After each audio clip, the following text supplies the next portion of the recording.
BTW, FYI. Visit Nexplanon.com RN to learn about Nexplanon. It's an adjustable implant, 68 milligrams radiopaque. Or ask your HCP IRL. Okay, TTYL. Live from New York. It's a show that just had a marvelous weekend of football. Marvelous. Yeah. And by the show, we mean me! Well, I also had a great weekend. Yeah, you did. It was the Jets, though. Come on. Well, Trevor Lawrence does a great What job. about, I was about to say, what about the Prince? What about the Prince? Another great Prince win. was good. Was that 12 good? wins. Was that televised or no? It was. I guarantee it was on as many networks as Pat's Jets, buddy. Major metropolitan area, the New York Jets. Oh, you're taking more shots at Jacksonville to start the show. No, I would love God to play Jackson. love us. I would Let love that to be play in the Jacksonville playoffs. in the playoffs. I would Please. love to play Oh, wow. Jacksonville. FTF Bowl 6? Is that something. 6? Today, Yeah. Baltimore Six. wins, Pittsburgh loses. I like this cheese grater. Well, it's appropriate. I love it. And you know what I like? The vibes. Wasn't that Lamar putting it on him? Huh? It's all love. Pittsburgh Lamar and loses. Huntley. A brew never left. D him. And now is he all the way back? The box! Meanwhile, 5 TDs for Oh, my. Purdy in a shootout with Caleb. Oh, This was a my. huge win for you. Oh, Is my. Brock poised for a Super Bowl run? Shanahan's already talking about it. Talking about home Super Shanahan Bowl. loves him. And finally, after a perfect 5-touchdown game, are the Patriots yet again on the doorstep of destiny? We look dangerous, fellas. It was the Jets. Wow. No, you guys looked great though. You looked great. It was the Jets, but you looked great. They did look good. We looked real Drake good. Yeah. Drake might. Drake's he might playing great. get the MVP. He might. He really might. He might. I've got a whole new take on that. No, why? A whole new Commit. I just want you to commit. He won't. Who cares? We're post MVP.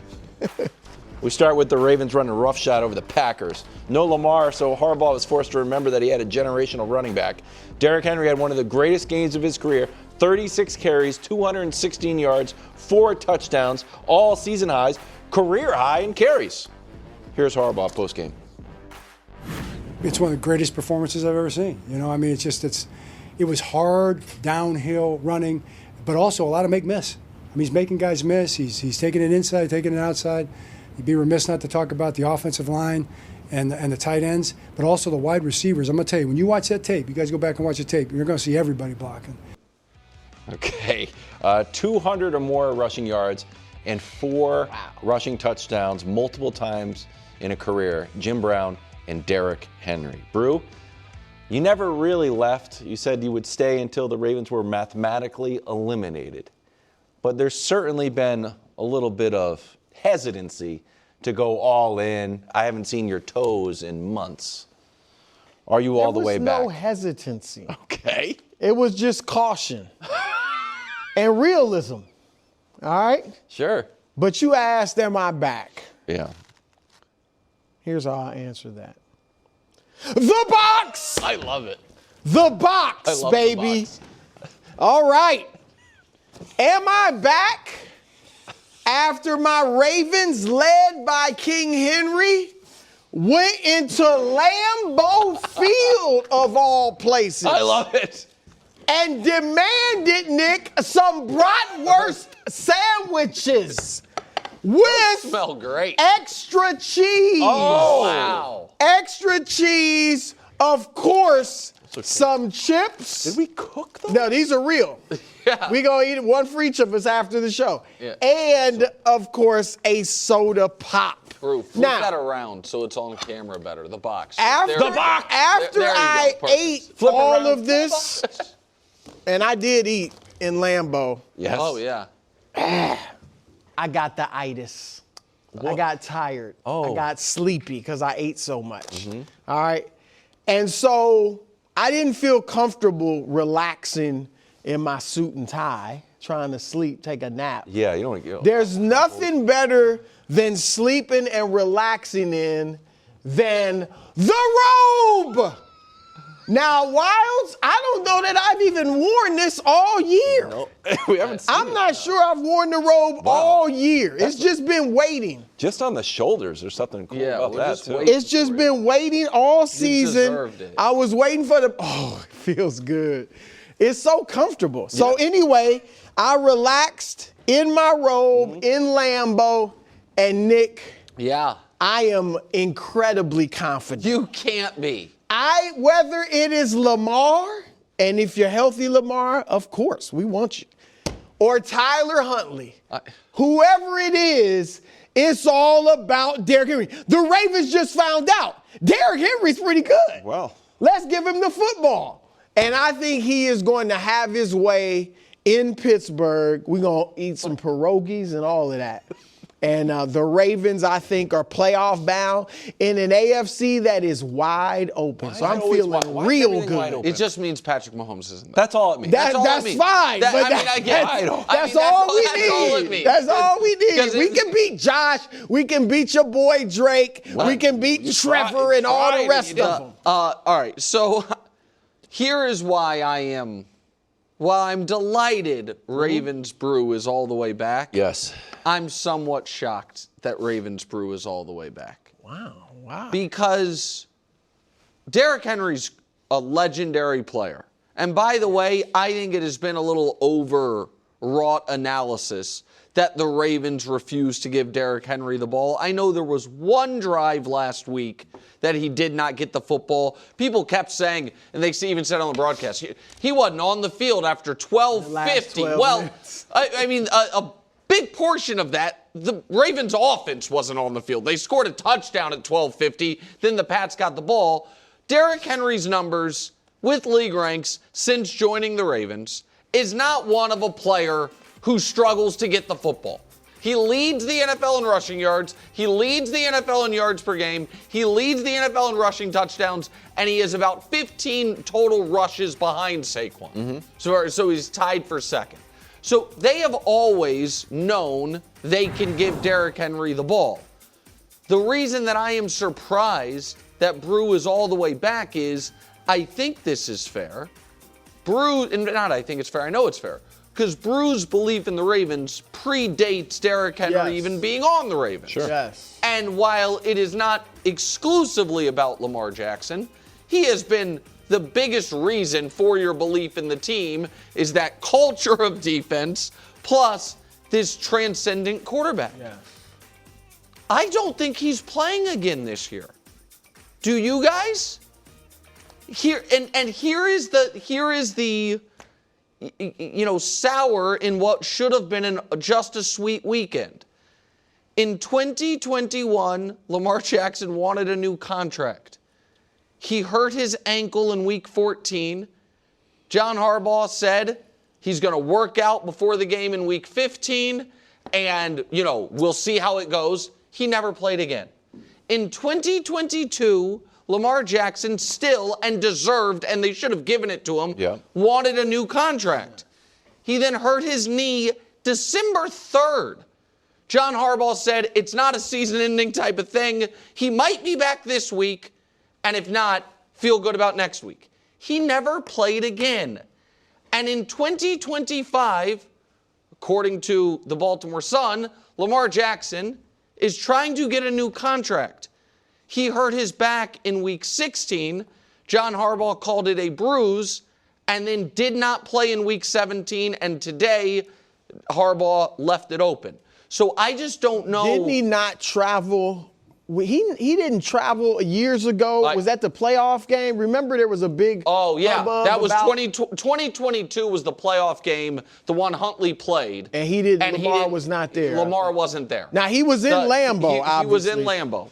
Look, I have no idea what any of that is about. I would say I hope that Lamar plays, obviously. I think they can really beat Pittsburgh without Huntley. Obviously. Without Lamar. Without Lamar, yeah. Obviously, it'd be tough to get to the Super Bowl without him. But I think they can definitely beat Pittsburgh. Like I said, I'm hoping that's certainly not the case, that Lamar is sitting out because of a contract or anything. And I would just say that would be ridiculous if that were the case. I mean, not that you don't want to get another huge contract, but you're in the midst of a humongous contract right now. It is about winning. And I do believe that Lamar Jackson, if he can play and be, at a, 85, 90%, whatever it would be, then he will play. He should not even if that were and I don't think that's the case, but he should look at this as an opportunity. Like, again, I know I keep saying wide open. You're right. It is because the Chiefs and Mahomes are gone. Mm-hmm. They've been the ones that beat everybody in the AFC. And so Lamar Jackson should look at this as, look, we've had a tough year. It hasn't gone great. I've been banged up. I haven't played well at times. But it's brand new now. They have new life. Like, they can beat Pittsburgh. They should beat Pittsburgh. Pittsburgh's without Darnell Washington, the big tight end, obviously DK Metcalf, TJ Watt probably won't play. Calvin Austin's out. Like, Pittsburgh is really a mess. And so he should look at this as, we can win this, get into the tournament, and then we got as good a chance as anybody. To your point about them in the tournament, the Chiefs are out. Joe Burrow and the Bengals are out.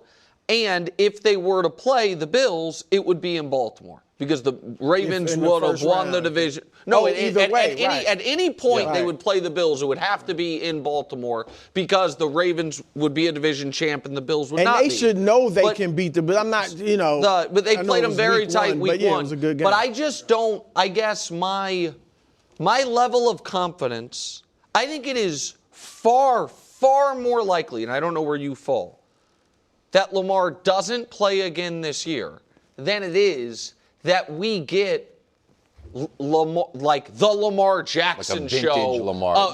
Again this year. And so that, to me, just puts, as great as Derrick Henry is, that puts a very hard ceiling on the Ravens season to me. That despite how great they look. I'm not as sure of you as you that he's not playing again. Like, I think he should make every effort and will make every effort to get out there this weekend and certainly for the playoffs. Just want to touch on it before we talk about the Steelers. It was first things first, Bowl 5. It was your Ravens against your Packers. Did you feel at all a little bit torn about not? No, all he can. Because J-Lo is out too. Now, okay. I like J-Lo, but he was out. So and they just, and the without Packers Micah, are locked it's into the tough. playoffs. Both the Bruins teams are going to be in the puncher's chance category if the Ravens get in. AKA, which is, by the way, better than one of my teams. And so the one and done category. Really, both of your teams. What do you mean? The Rams are in great shape. He just acted like he didn't pick the Buccaneers. He's a Rams and Jacksonville guy. Everybody knows it. I mean, with a little bit of flirtation with the Bills. Just a little bit, yeah. All right, Ravens and Pittsburgh Sunday night, and they're favored, Brew.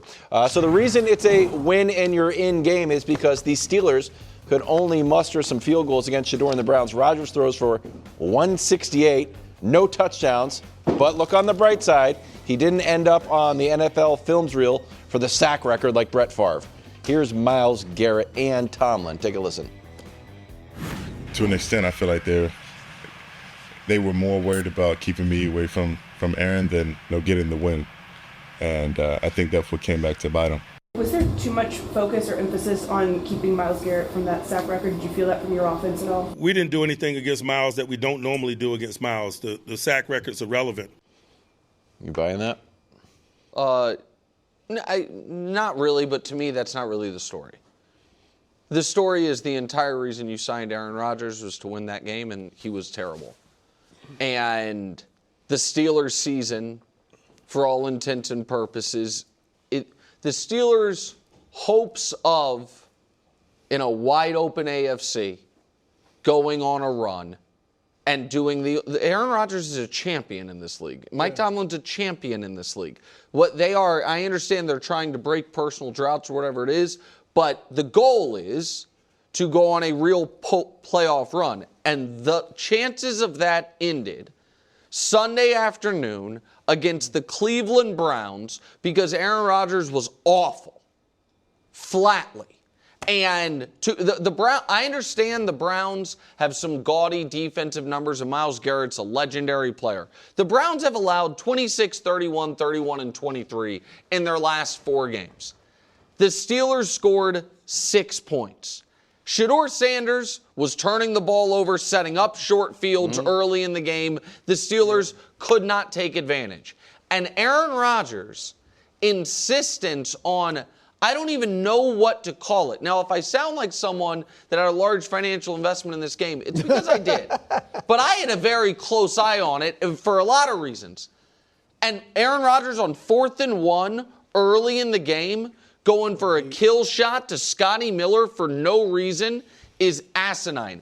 Aaron Rodgers, on the final drive of the game, locking on to old bestie Marquez Valdes-Scantling, Super Bowl champion with the Chiefs, but has not been on the Steelers for the entirety of the year, and he threw 3 consecutive passes at him when he's being covered on all 3 by Denzel Ward. Right. And one for being like on the same wavelength, he like ran the wrong route. There's a couple of other guys that look open. You think? Receivers. Yeah, and so Rodgers in this game, we can show you the yards per attempt, was about as inefficient on 35-plus throws as any player's been in any game all year. Got Cam Ward on there, old man Flacco, my guy Geno, rookie Dylan Gabriel. The worst, the Caleb game was weird because that's the game they were running all over the place. And then Rodgers in that spot. If they win that game, Brew, they get a bye next week to prepare for a home playoff game and have a real chance. Now they have to win a playoff game to get to the playoffs because you lost to the Browns because Aaron Rodgers in that offense couldn't muster a touchdown the whole game. It's unacceptable. Well, first let me address the Myles Garrett thing. I do agree with Tomlin. I don't think they did anything differently against him. Remember, when they played him early in the season, he had no sacks too. So he had 2 games against the Steelers, no sacks. He only has 2 other games all year where he has no sacks. They know him well. They play him every year twice. So I thought it was just par for the course.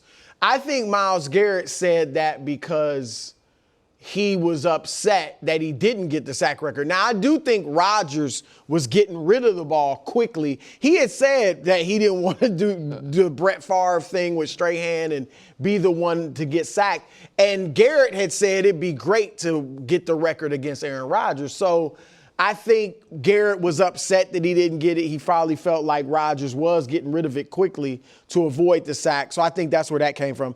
Rodgers obviously wasn't good. And you're right, like, this is the type of game where you're like, we got a guy that's a champion, that's experienced, more experienced than anybody else in the league. This is Cleveland. And as I did go in thinking they had a shot. I don't know that I would have picked them, but I thought they had a shot to win it. But that was surprise. That's a 3-win team. You have to win that game. And they couldn't do it. And as far as him locking in on MVS, he has a history of that. Like some of his favorite receivers, he'll lock in on, especially late in games. And like I said, on the film, some other guys were open, and he just zeroed in on MVS. So it's a terrible loss. I think they have no momentum going into next week. Now, it's not going to be a cakewalk for the Ravens, but if Lamar plays, I mean, even without Lamar, like I said, the Ravens should win this. KW, I thought there was no chance Pittsburgh loses that game after the Ravens won. I thought the only chance was if Shador was awesome. Right. That I was baking in. But Shador made a couple rookie mistakes. That's fine. He's a rookie. It's not, they scored 13 points. Right. I can't now, believe. He didn't have to, again, no excuse, because MVS is a capable receiver. But he didn't have DK Metcalf, to me, is a big part of this story. Yes. Like, he has cost 100%. them probably certainly. Do you think they win the game without? I think they win with DK Metcalf. Go ahead. I think they win with No, I think they win with DK, and I think that as shocked as you were that Pittsburgh wasn't, that couldn't pull out the win, Aaron Rodgers was not going to be Brett Favre. I totally agree with Myles Garrett. I'm surprised it didn't hit your radar that was a reason to get rid of the ball early and often. That contributed to some of his poor play. But that's unacceptable. Was so. Well, I know, that is a guy who is like so locked in and on his legacy. He's like, not going to be the me. reason people think of Favre like that is because he went down. Like, he really didn't even get sacked. Like, if you just get sacked naturally, nobody's going to care. And also, the other thing is this, I just think it's ridiculous in a million ways if that was a piece of it. Because the odds are, had Myles Garrett sacked Aaron Rodgers, that actually wouldn't be the record sack because it would break the record. It would break the record. I thought about that, but it's always like breaking the record. But that's like, I don't know how, we think that because that was also those guys' last sack of the year. Yeah, you know what I mean? Like if he had another one a week later, and who T.J. Watt sacked? Nobody knows because he tied it. Right, but also because Favre went down. Favre gave Strahan that sack. But that's the difference. I feel like I'm going to lose not against you guys, lose my mind on this. That cannot play 1%. Right. I'll take the over on 1%. But what I'm saying is it can't in a game like this. It should. Oh, I know. Had the Ravens lost Saturday and the Steelers were locked, right? Because if the Ravens had lost, the Steelers would have been into the playoffs. Yeah. Then I would have been fine with it. If Rodgers was like, man, I'm not getting hit, I'm not doing this. But if the reason he was dinking and dunking the whole game and playing even by his styles of very hesitant quarterbacking, I don't know if hesitant's the right word, but just quick trigger quarterbacking, was because he didn't want the sack record, that's a level, and a level of unacceptable I didn't even put my mind to. Your entire job for the Steelers this year was to get them into the playoffs. Yep. You because of the benefit of the AFC North, you were going to earn a bye, get a bye you didn't earn, and instead you're now playing in a playoff game next week. And if they don't make the playoffs, they made it with Russell Wilson and Justin Fields. Yeah. That's a good take. T.J. Watt, Hubs just told me. Sacks Snoop Huntley. So it's what an A block. Yeah. There we go. All right, game of the weekend, if you don't count Drake May dismantling the Jets. Brock Purdy throws for over 300 yards, 3 touchdowns, 2 rushing touchdowns, 2 Dougies at least. I may have missed one. 1 touchdown for the Bears. 49ers are perfect, Brew, since he took over for Mac Jones. Really kind of like when you see like an Olympic 4x400. Like here's the baton, run with it. Yep. Okay. Here's Kyle Shanahan. I thought Brock had a hell of a game again. Brock's been playing his off, made some huge plays in this game, kept some drives alive with his legs, made some off-schedule plays, and was an assassin out there throughout the whole day. What was your biggest takeaway from Purdy's performance, bro? Okay. We can't have 2 of these in one segment. Wild, say it with me. What is Mac! Who? Wait. That was my biggest performance. Oh, because last was week, not your takeaway. Mac would have done the same thing. Could Mac have done this? Yeah. Could Mac have done this? This was a good play. The guy played great. You don't need Mac hasn't done this since junior high. All right? Could he have done this, Wilds? This was a great play. This one? That was fun. Of course. I thought you meant the other. Well, of course he could have done this one right here. I mean, this is vintage Mac Jones right here. I mean, avoiding the 2 defenders. Oh my God! Look at the juke moves, and then See, I told you. It's not. Wilds. Nope, they're on the same team, literally. Brock so are we, even and you dances. want to turn him against me. He even dances better than Mac. How dare you. Mac can't do the Dougie like that. Look at it. He can't do it like done Brock. a side by side of him doing the Dougie. See, Mac don't have that type of rhythm. All right, now again, good job, Mac, for your games you were in. But Brock Purdy, here's my takeaways. Yeah. He has a short memory, which you need to be a top player, right? Because he actually had 6 touchdowns. Pick 6 to start the game like that against a team that you know gets takeaways. That was like, man, this could be interesting. He has a short memory to go on and have a great game after that is incredible. He also, Nick, he's a gunslinger. I mean, then yesterday he has been for a while now splitting these tight windows, but he's going to have a few picks. Yeah. Because he really throws it in there, and most of the time he splits it, but sometimes he's going to have some interceptions because of that. But look, he's playing phenomenal. He's playing probably his best football, and he doesn't have, obviously, the Avengers, as we talked about. Kittle wasn't there yesterday. McCaffrey's there playing great, but the receivers, I mean, Pearsall in and out, Jawan Jennings. So he's playing well, Nick. He's the 6th player since the merger to have back-to-back 5-touchdown games. And since he's been back, his 6 games since he's been back, here are his numbers. They're 6-0, averaging 36 points a game, number 1 in the league. I mean, he's playing well, and Wilds wanted him to sit the bench for Mac Jones. No, it's just now you will admit they Mac are teammates. and Mac has extended his career. See, He may go somewhere and get the chance to start next year. But he wouldn't. He's going He to stay in San Francisco. You want him to stay? Friends. Didn't you see? No, their I know Christmas they're shirts? cool. They call him Glock Purdy and Mac 10. Yeah. They're buddies in the They're quarterback cool. room. There's a lot. They're good. I'm There's a just, lot. you wanted to split them up and have Matt take his Let me job. tell you Brock what's Purdy happened guy. here. Let me tell you what's happened here. Because America Wilds is not just a pretty face. He sees things coming down the tracks. And he saw coming down the tracks that you were going to correctly attack him over Mac Jones stuff. So Wilds spent the morning searching up mean tweets about Nick Wright. It's been served to me. The algorithm's like, hey, want to see this diss of Nick Wright? And wanted to turn this on me about Purdy and the Avengers, correct? I just wrote, did your Avengers narrative die? Listen, so here is, I am going to, I don't want to be frustrated, so I am going to do this calmly and kindly. I think the fact that we saw the 8 games from Mac Jones that we saw are evidence that people can take however they want about what the floor for a San Francisco Niners offense is with Kyle Shanahan calling the plays as long as you are a starting caliber quarterback in this league. That does not take away from the fact that the ceiling that Purdy has exhibited the last couple weeks in particular, and back in 2023, or a couple years ago, is a higher ceiling than they got to with Mac, with Jimmy Garoppolo, with Trey Lance, or with any of the guys who we bring up on this show that no one else is on. With that said, I have always said that I am not trying to steal credit from one person at the expense of, and not give it to anyone else. It's that I thought we would give credit to the Niners quarterback instead of rightfully giving credit other places.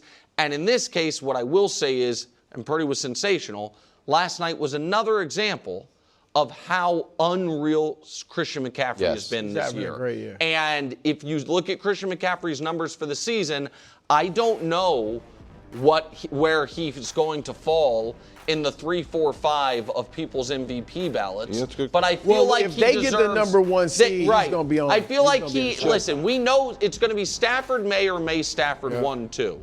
But then 3, 4, 5 is wide open. Absolutely. And Josh Allen might have played himself off ballots. He's done. He's certainly done as far as winning it.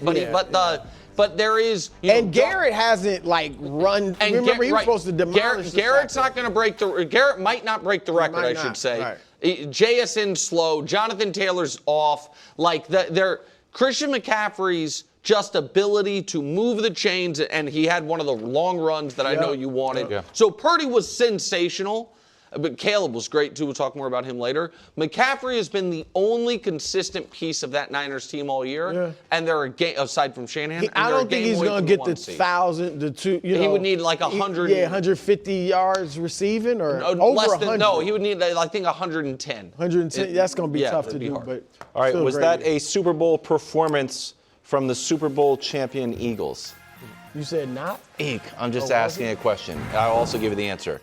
No. That's next on FS1, the Fox Sports channel on Sirius XM. It really felt good. It's silky. Oh, it's comfortable. BTW, FYI. Visit Nexplanon.com RN to learn about Nexplanon. It's an adjustable implant, 68 milligrams radio paid. Or ask your HCP IRL. Okay, TTYL. We are on a road to 1 billion views on YouTube again. Gianna is on LinkedIn and updating her resume as we speak. She was passing them out on the streets of Hialeah this weekend. Gianna, you are great at your job. I'm sure you'll land somewhere great. Or stay here. On the quest to 2 billion. We've got to get the quest for 2 billion. Also, the podcast, number 8 in something. Good news. Top 5. Eagles win in Buffalo. Only the second time in 18 games a team has done that. They've won 3 in a row and held the high-powered Bills offense to only 12 points. That's good news. Wow, what a game. They also had 16 yards in the second half total. Jalen didn't complete 1 pass. You get a load of this, Greg. Here's a thrilled Sirianni in the tunnel.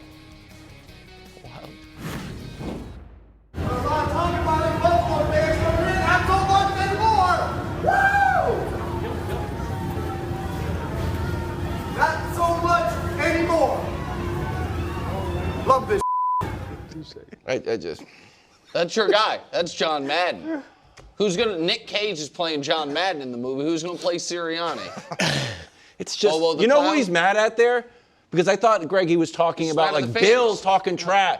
He's mad at the fans of Buffalo cheering for the Bills. That's the same thing he was cheering mad at against the Eagles. It's the exact thing he was mad at with the Chiefs fans. And he's celebrating after 16 yards. Yeah. Did you see the first touchdown? Yeah. They had a 45. Josh has fumbled the ball. Yeah. They scored a touchdown. Teams do it every 10 minutes. The team scores a touchdown. Dusty, do you have that video? Please play it. Look at it. Yeah. Greg, it's 6-0. Well, it's not soccer. It's not like 1-0 wins it. Look at him. What are we doing? What do you mean? And I'm the Eagles guy. This is absurd. Poor Miles was in the other office. I'm just going in, interrupting his day. The team is not good. The team is not good. But I believe in them. No. Gosh darn it. Yeah. 16 yards, and thanks for the AFC East, but still, my gosh. I hear you. I got to admit. Go ahead. You said you were going to surprise me. I'm sorry. What are we doing? You mentioned the 16 yards in the second half. The Bills had almost twice as many first downs as Philly. Yeah. They had almost twice as many yards as Philly. Philly's up by 2 touchdowns with less than 6 minutes to go, and they are fighting for dear life to win that game and hold on. And the 2-point conversion, dude was wide open. Josh just didn't make the throw. Yeah. So feel good about this. If I'm the Eagles, I don't like it. I love it! I love this! All that mess you were talking, it's a W. Oh, my God. They went into Buffalo where you just said it. Nobody, your Patriots did it earlier. No one else has gone in there in the last 2 years. There's no way you love this. There's no way you can love this. I'm not about style points. I don't care if they win 3-2. You win. You play. I'm not even trying to channel Herm Edwards. You play to win the game, man. They won. Oh, my God. All right? They have beaten the Packers. They have beaten the Rams. They beat up on Nick's Buccaneers. I know everybody wants to act like it's not a big win. They beat the Chiefs. They beat the Lions. There's several teams not in the playoffs. They're still good teams. All right. The Eagles, if you want, what's the difference in winning 41-38 versus winning 13-12? Well, that part I actually. If they had won 40-38, you would have been like, oh, this is great. Yes. Yes, a win is a win against Josh Allen and the Bills. Oh, my goodness, Josh Allen and the bad Bills. They just beat y'all a couple weeks ago in your building. We were up 21-0. Did you win? No, but Josh went crazy. If Josh goes crazy, Josh on one ankle. They kept him from going crazy. No.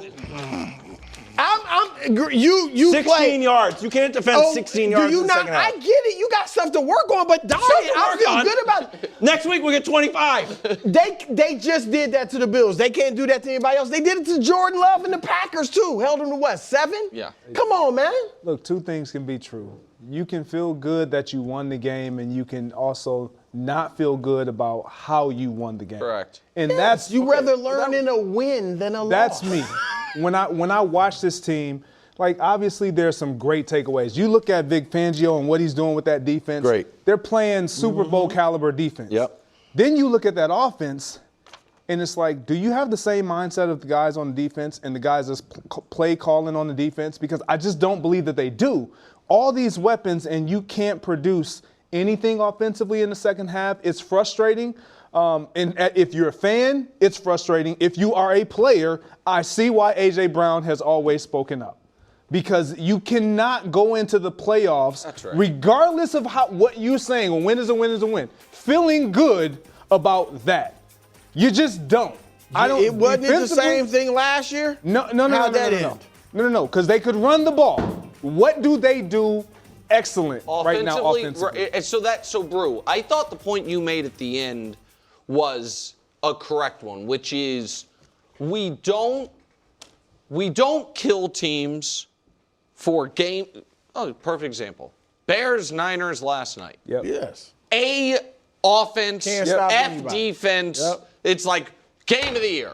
Right. When you get A defense, F offense, what's wrong with the team? Which is like, and in that regard, I agree with you. Like close wins that are offensive powered with bad defense, we don't bang you for. But that's also because we feel like to win a Super Bowl, you are going to have a certain level of offensive output unless you have the 2000 Ravens defense, which is good. Listen, that Philly defense is sensational. They are. And they have improved over the course of the year, and they're getting people back, and I give them credit for that. But Kevin Wildes, I want to give you a hug, buddy. Why? Because you don't usually like no. this. You're like, Mr. Consistency. No. Because here's the thing. I truly believe what is it, the fourth wall? I want to break the fourth wall is looking at the camera and talking to the people. I want to break the fourth wall. Okay, we'll truck right down barrel. Okay, thanks. I don't think Kevin Wildes has ever believed in Nick Sirianni. How dare you? I think deep down, Kevin Wildes has always thought what I thought, but he has painted himself into this corner of all I care about is wins, and therefore this guy's John Madden. And he's better than Andy Reid. And the fact that every time we watch him, once a month, he makes a fool of himself and does something that if Wilde's 10-year-old son who bought him a fish hat for Christmas had done at school, you'd be like, grow up. It's fine from Sirianni. And now you can't hide it anymore. Because it's been bubbling inside of you. Deep down, because here's the other thing. Deep down, you do believe in Jalen Hurts. These are good takes right now. And you do. He is thwarting Jalen Hurts' success. That's what's happening. Because you do believe in Jalen Hurts, and you do believe he's unfairly maligned. Yes. And now you have found the villain, and by the way, welcome. Not a villain. Welcome. But I Exactly do believe right. that Jalen Hurts has consistent 225-yard games in him. He's got great weapons. He's got Saquon Barkley. I don't understand either the mindset. You don't understand this graphic. It's that part for me. Just mindset. kind of The show this mindset and graphic, the approach. Brew. This is jarring. 3 times this year, they would have had more productive passing halves if they had Jalen spike the ball every play. Look at the teams. I mean, that's right, and it's guys with all of them have gone through multiple quarterbacks. And so here is where I land on Philly, Brew, right now. Because if Chicago beats Detroit, and I don't know if they're going to even try, I don't know, then Philly's going to be the 3 seed. Okay. That we know that. Philly would be locked in the 3 seed if Chicago beats Detroit. We also know that the 6 seed is going to be one of the 3 NFC West teams. Mm-hmm. Has to be. Seattle, San Francisco, or the Rams. Mm-hmm. I will pick any of those 3 teams going to Philly and win. Any of them. Right now. Because I think that Seattle and the Rams defense can give Philly hell, and I think the Niners offense as it is right now can win a shootout. Niners are tough. I mean, look, I didn't pick Philly to get to the Super Bowl, so I'm not picking them now. I think that is off, though, Nick. And I'm not saying that one of those teams won't beat Philly, but you're not even giving Philly a chance. I'm not saying I don't give them a chance. I'm just saying I'm not saying I don't give them a chance. The thing you know is that Hurts steps up in the big moments. This is not new. I get it. It is. The offense has been wildly inconsistent, but they weren't playing good offense when they beat the Rams 33-26. They put 33 on the Rams. I mean, they have shown that they can put points on the board at times, and I think in the biggest moments, I think they have a good I think they have a decent chance of getting out of the NFC. Okay. I wish I shared that belief. Go ahead, KW. You can. I believe in Jalen Hurts. I do not believe. I believe he's in a just because you don't like Sirianni. I like Sirianni. I'm the Sirianni guy. I'm not like a Patullo guy. I'm a Sirianni guy. Patullo is I think they got conservative in the second half. You think? Right, and I don't think they should do that. And I do think the offense has improved yesterday, notwithstanding. I think they played with the conservative mentality from start to finish. To start the game, until that turnover that Josh had, the fumble, and then they got the ball. Then it was like, okay, we're on the plus 45. Let's do something. Well, if you don't have that mentality going into the game with your first 15, something's wrong. And that's what I don't see. I don't see a level of aggressiveness from this offensive play calling scheme to where, to your point, Jalen Hurts feels like, you know what, I like what I'm going into this huddle with. Like, nobody seems... The offense has been bad all year. Yeah, and this has been their... I think it's going to take the offseason to figure out how we do blame by. But that's my concern for Philly. This has been bad all year. Yes. And I don't think you can win 3 consecutive playoff games with a bad offense. All right, on the other side of the ball, the second half Bills do what they always do, come alive late. But this time, not enough. Bills had an extra point blocked earlier, so Buffalo goes for 2, and Josh misses. Here he was after the game. Yeah, I just missed. Rolling left. Gotta give him a better ball. Okay, do you have an issue with going for 2, Nick? I understand the argument against it, which is Philly had negative passing yards, so you're at home, why are you afraid of overtime? I don't have an issue with them doing it for 3 quick reasons. One is, I do think we have to acknowledge that kicking the extra point would not have guaranteed overtime. That kicker's been shaky all year and got 1 blocked. You don't get to just say, I'm taking the point. Right. You know what I mean? So there's that piece of it.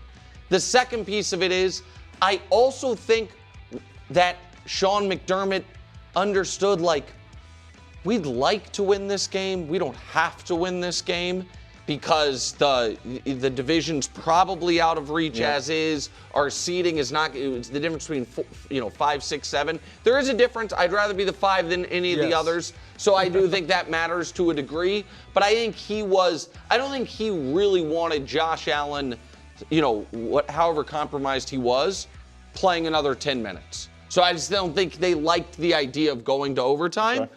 Okay. But my biggest answer to this is, fair is fair.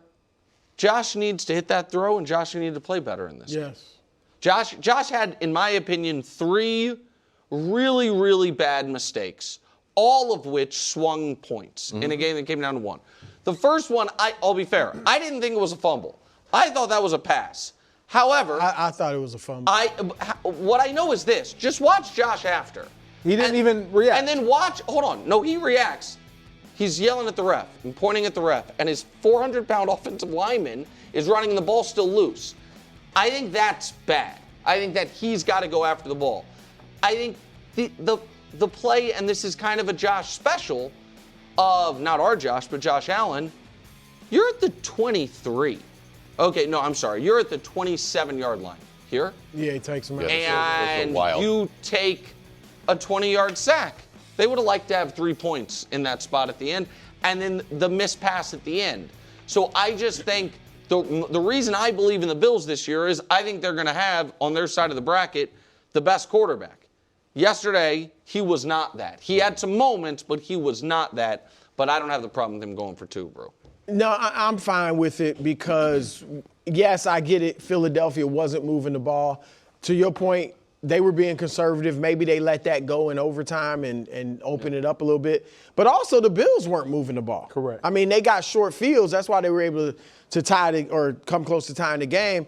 And so if I'm the Bills, I'm feeling like we have momentum right now. We probably have a better chance of getting this 2-point conversion than maybe scoring a touchdown in overtime. So, and again, the play worked. Josh just made a bad throw. I agree. Some of those sacks, like if Caleb or Shadur or somebody makes those, Cam Ward, any of the young players, we're killing them. Like, you can't do that in the NFL. And Josh does it once every few games. Yeah, I'm with you. I thought that the psychology of going for it is we're here. We got the game in our grasp. We got the best player on the field. We got a play call that we like. And we got the best player, like I said, on the field that can execute. They weren't having success moving the ball against that defense all game. They had 3 drives where they had pretty good success. Right. The 4 the turnover on downs where they didn't get any points, and obviously the one he fumbled, they moved the ball down that one, and a couple other ones, the 2 touchdowns. Yeah, one involved a hook and lateral. Correct. Yeah. Outside of that, they were not successful moving the ball in this defense. So I thought the mentality was more of, well, we're here. Let's seize this moment. Let's end this game right now. We got the best player on the field. Our offense, we trust them more than we trust our defense probably, even despite how that offense was playing on Philly's side. Little Tin Man alert, though. Tin Man adjacent. Why? No heart. Who had no heart? The Bills. Oh, we're done playing football. Oh, the Patriots already won. Let's quit. We're done playing. We don't want to. They're done. They were done. They were like, let's try. They were scared to go to overtime. Check in on Drake May. 4 touchdowns in the first half, 5 total as the Patriots, who were resting a good portion of the team, ran up the score on the hapless Jets, 42-0. Had the audacity to start someone named Brady against us. With the Bills' loss, the Patriots clinched the AFC East. How confident, Greg, should New England be? Yeah, look, they should be very confident.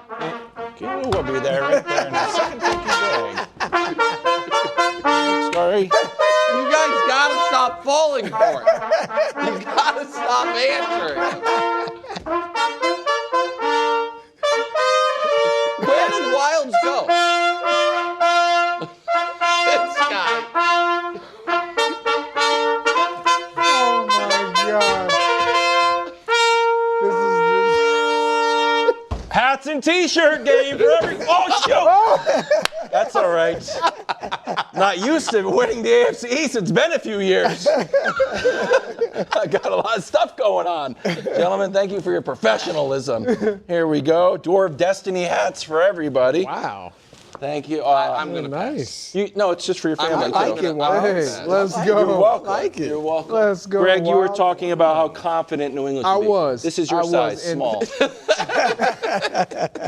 Go ahead, Greg. Look, when you look at what this young quarterback is doing, man, and again, this is why you go out and you get a guy that you feel like can change the landscape of what you've been outside of Tom Brady and Drake May. And he's been everything that they are hoping that he could have been.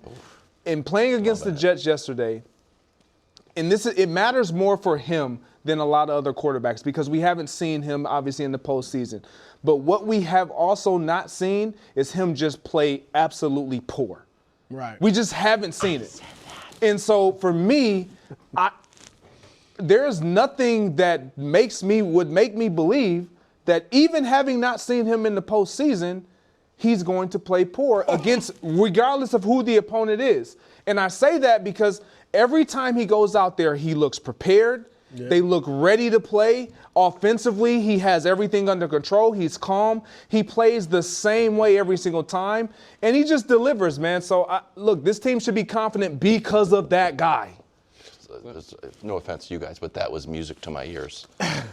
Brew, you're time for the hater minute. No, I'm not going to hate. I think they should feel great about their chances. And I really feel like they have as good a chance as anybody in the AFC. The Bills don't look great. The Bills, I'm not saying they aren't. They're not as good as they have been the past few years. I still think it's probably their best shot since the Chiefs are gone. But if you're the Patriots, you have to feel like you can beat anybody. And I think now they've beaten one team with a winning record this year. But the one thing about them, and I'll give you your guys credit, they blow out they beat the up bad on teams. the They're not close for the most part. They're not close games. They go out there and play well and just end the game quickly. So Drake May is playing awesome, and I don't fully buy in. Like you're saying, he won't have a bad game. I don't see it happening. Yeah, he hasn't had a terrible game this year, but it's still possible in the playoffs. But they got a good shot, man. I they said feel that, good. and you guys lambasted me. What? I shouldn't say those takes when I'm out here by myself. I just got eviscerated. No, well, I don't think he can have a bad game. Yeah, I think that's I think what Greg said is correct. What you said is ridiculous, and I think both are true. Yeah. Like you said, you got eviscerated because you said he can't. Yeah, I don't think. Greg says he doesn't anticipate it. That's like, I think he has earned the benefit of the doubt that, like, hey, he's not going to be a playoff dropper. He's not going to choke in the playoffs, all of it. Your take, and I'm going to be very pro-Pats, but just since you felt like you were getting picked on, your take felt to me like it was saying Josh McDaniels has given him a bad game-proof offense, and I don't think that exists. So that's why I disagreed with when you said it last week and now. But here's what I'll say about the Pats this moment. This weekend could not have gone better for them, not just in their performance. And so just give me like 30 seconds here on this. If you guys beat the Dolphins, here's what that means. You have Chargers-Broncos. If the Chargers win, you're the 1 seed. Love it. That's ideal. If the Broncos win, if the Broncos win, what that does seeding-wise is that puts the Chargers as the 7 seed, which is the team you want to play because you'll be the 2, and it locks Buffalo to the 6, which means you can't play Buffalo in round 2. I know you keep saying, we'll take Buffalo, we want them. You would like to avoid them as much as possible. I think that's fair. And so, all the teams I want to play, so you guys are, if you win, you are set up for a Charger round 1 and then likely a Jags round 2, or if the Bills upset the Jags in that scenario, the Bills have to go because they reseed to the 1 seed. Mm-hmm. And so you guys have the best seeding setup you could have. It all falls apart if you lose to Miami. But if you beat Miami, then you're in really great shape. And Drake's playing his best ball. You should feel great. I've got 2 wonderful full screens. And thank you guys for all the support, especially you, Brew. I was prepared to. No, there's nothing not to like. MVP caliber quarterbacks. And again, Nick got mad at me because I'm not going to the woodshed to try to give Drake May his MVP. And I mentioned the Pro Bowl announcement that the Patriots had, where Christian Gonzalez and Drake May were nominated to, made the Pro Bowl, and Vrabel gave him 1 clap, and they just looked stone-faced and were past it. So I think Drake's a little beyond the MVP, maybe. It's my own personal theory. Finally, I'd like to address the easy schedule truthers. Here are the easiest schedule for 13-win teams since the merger. The 99 Rams had a very easy schedule, the easiest, in fact. They won the Super Bowl. The 72 Dolphins had the second easiest schedule, won 13 games. They won the Super Bowl. Patriots, you win. We've got an easy schedule. We don't know what we're going to do. The Broncos are down there with an easy schedule. We don't know what they're going to do. The 91 Bills lost Super Bowl. So you got 3 teams on there that won the Super Bowl. This is dependent on getting a bye, though. This is very they got the bye. So graphic, I've got something for you. So I would like to get the bye. So and it's harder to get the bye now, obviously. Yeah. So I did something a little differently. Then we move on. Here were teams that won 13 or more games that year had the easiest schedule in the NFL, which your Patriots check. It's happened 18 times. Only 2 of the 18 lost their first playoff game. So I see a lot like one and done. So only 2 of 18 lost their first playoff game. 15 of the 18 made the conference championship game. 10 of the 18 made the Super Bowl. I love this. 6 of the 18 won the Super Bowl. You should have showed me this upstairs. Well, no, because I'm not. I believed to varying degrees in your Pats throughout the year. I think you are ripe for a fall when you are saying it's impossible that a quarterback play a bad game, and mocking everyone who has pointed out the accuracy, which is you have played an easy schedule, but that doesn't mean you're not a really good team. Yeah, I told you a story about the Empire State Building. You only have like 6 stories. Yeah, Empire State Building, it's right there. And thousands of people go to it maybe every day. But I haven't gone, ever. Am I going today? Nope. How about next Sunday? No. People go, I get it. But not me. You'll never go? No, he's just, why not? Because today's not the day. There you go. Because today, when Drake May and Josh McDaniels get that first playoff game, is today the day? Today's not the day to go to the Empire State Building. Empire State Building, just not going to go there. Today's not the day. Coming up next, Brews Ravens. The Bucks makes another appearance next on First Go ahead, Things First. fellas, play us off. Oh, yeah, sorry. Yeah, I got it. The Trumpets!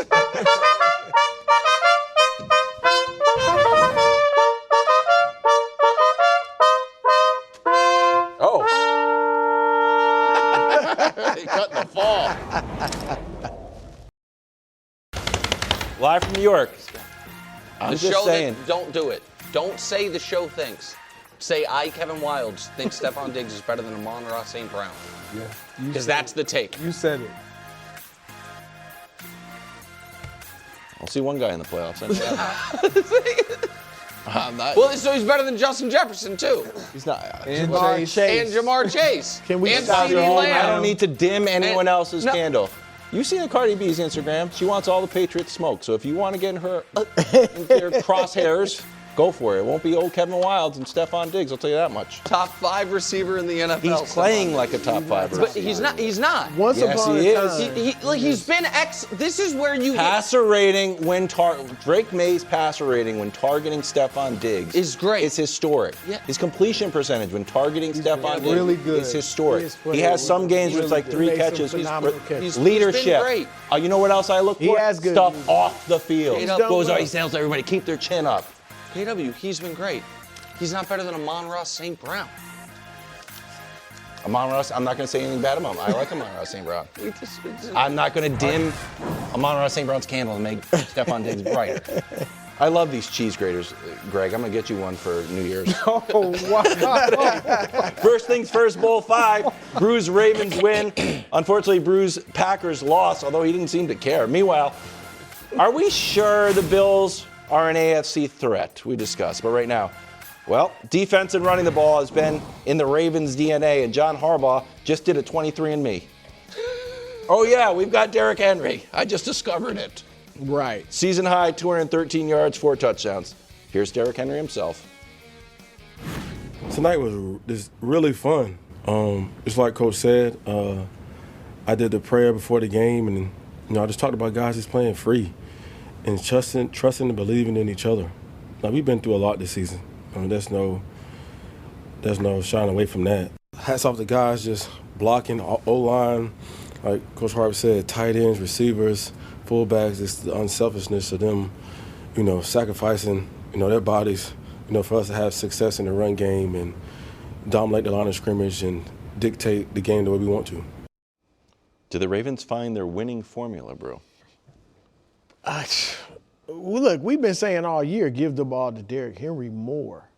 And I do think, and I get it because Lamar Jackson is an all-time great dynamic quarterback.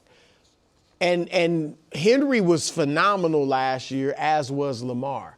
But I often watch them, Greg, and I feel like they're not fully, not the players, but the coaching staff's not fully sure of what it wants to do, because it's almost like you have so many options, that they haven't. This was the first game, even when Henry's had other huge games.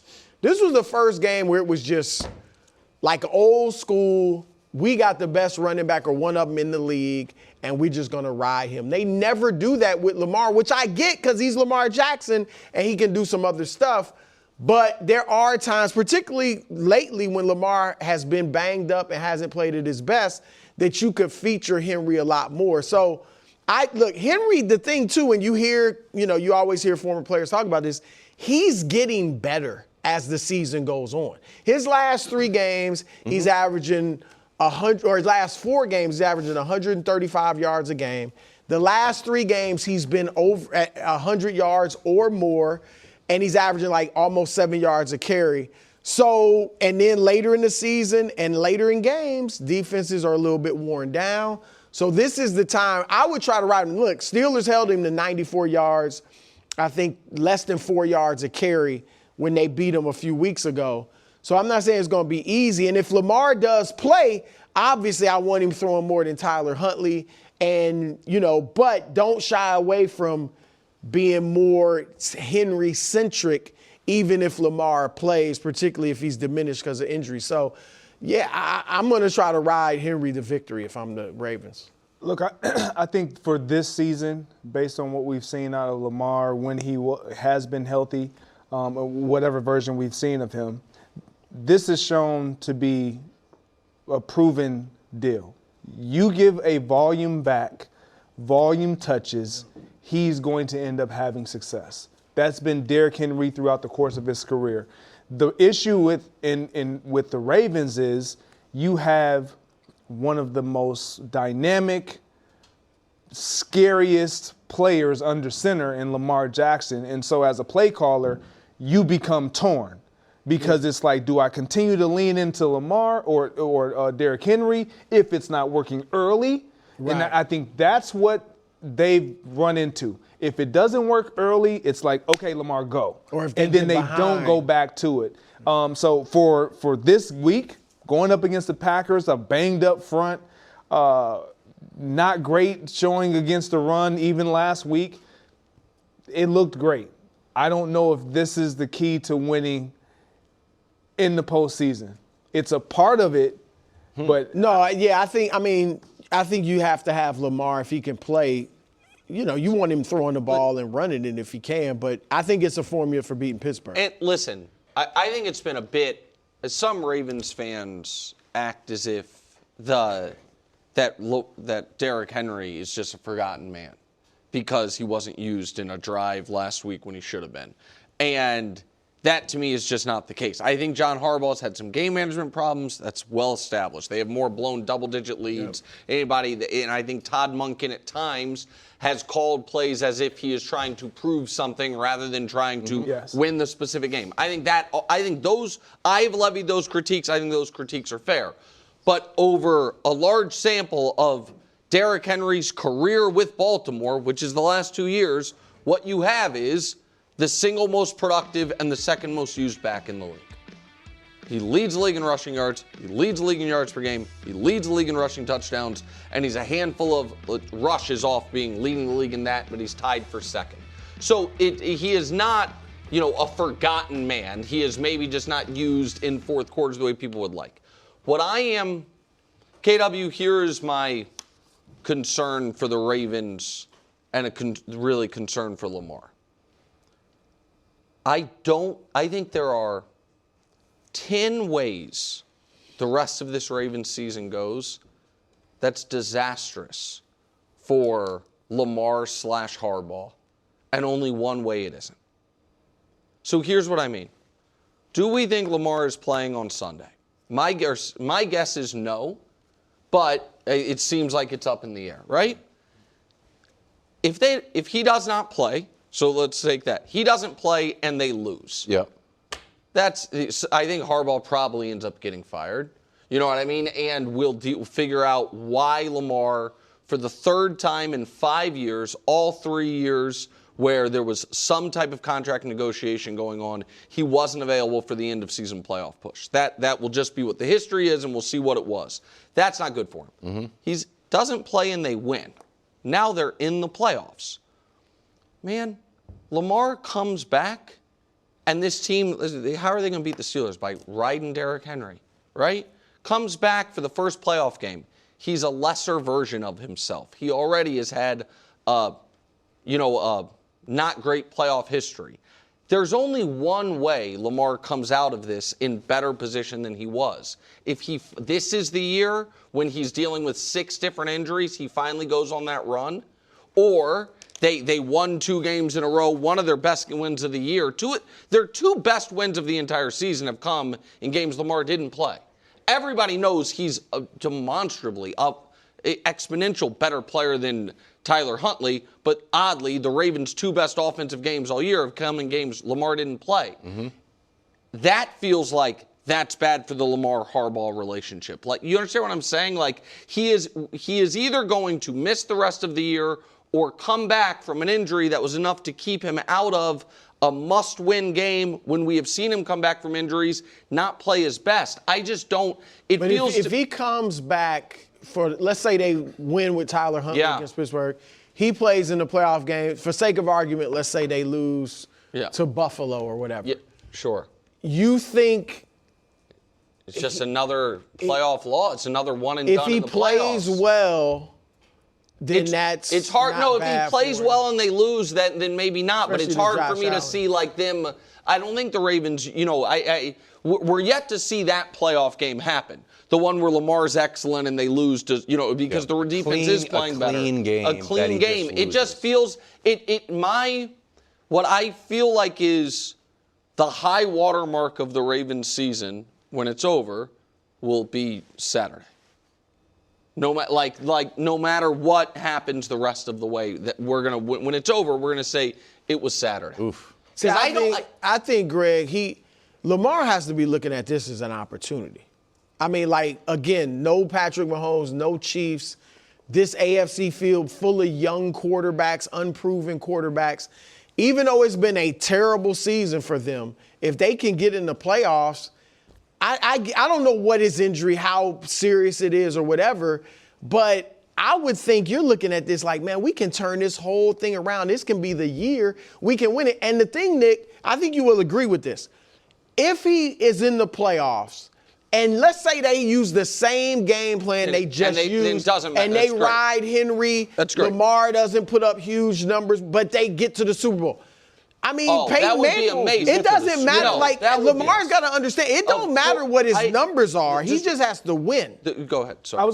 And that kind of talks to my point of him being on the field as a threat. When you have a guy like that, you don't, because there's some people saying, Lamar, just sit him on the sideline, play without Lamar. I completely disagree with that. I completely disagree with that, because as long as you can have a guy like that to even have a thought for the defense of, man, he might do something special. You give yourself an advantage. That's what the postseason is all about. Having a distinct advantage. If you can rely on Derrick Henry to unlock the run game and then know that Lamar can push the ball down the field, because that's what Tyler Huntley doesn't do. Right. He runs the offense efficiently underneath, but pushing the ball down the field, that's not where he thrives. So here's the only thing you said, Brew, that I disagree with, and I know we have to move on.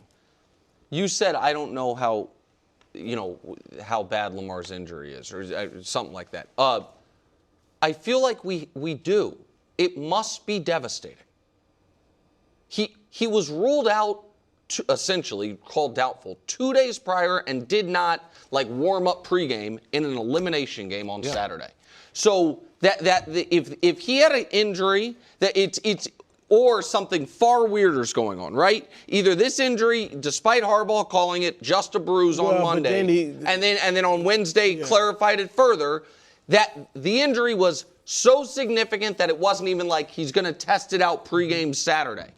We now are saying he might miss, and we're not just saying Harbaugh is saying we don't know, he might miss a playoff game against their divisional rival this coming Sunday night, a win and in. If that's the type of injury he has, I don't think then, but if we get in, then the next Saturday when our playoffs start, he's going to be at peak condition. The only other explanation is that it is that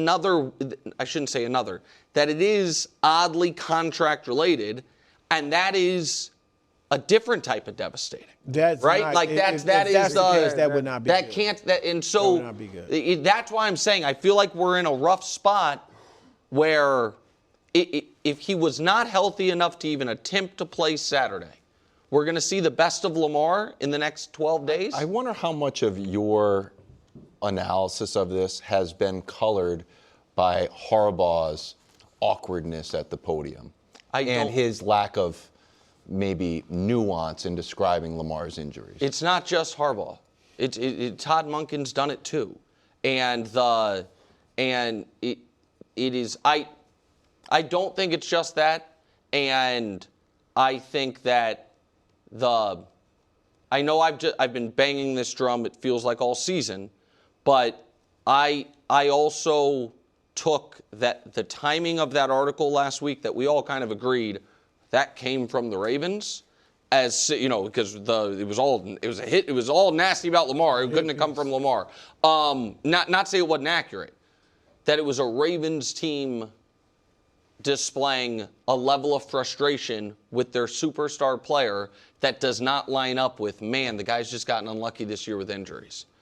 And the PR battle of we've yet to read, and I don't know, maybe this is just Lamar's PR, and maybe it doesn't matter, but a PR team would come out and say, Lamar is in the hyperbaric chamber. Lamar is on the, underwater treadmill. He's doing everything and anything he can. We're flying in special doctors. They're going to have to drag him off that field. We haven't heard a peep of that. Now, maybe that doesn't matter. Maybe that's just all for show. But it will be interesting. Meanwhile, in Cleveland, Myles Garrett did not get the sack record. The Steelers did not win the NFC North.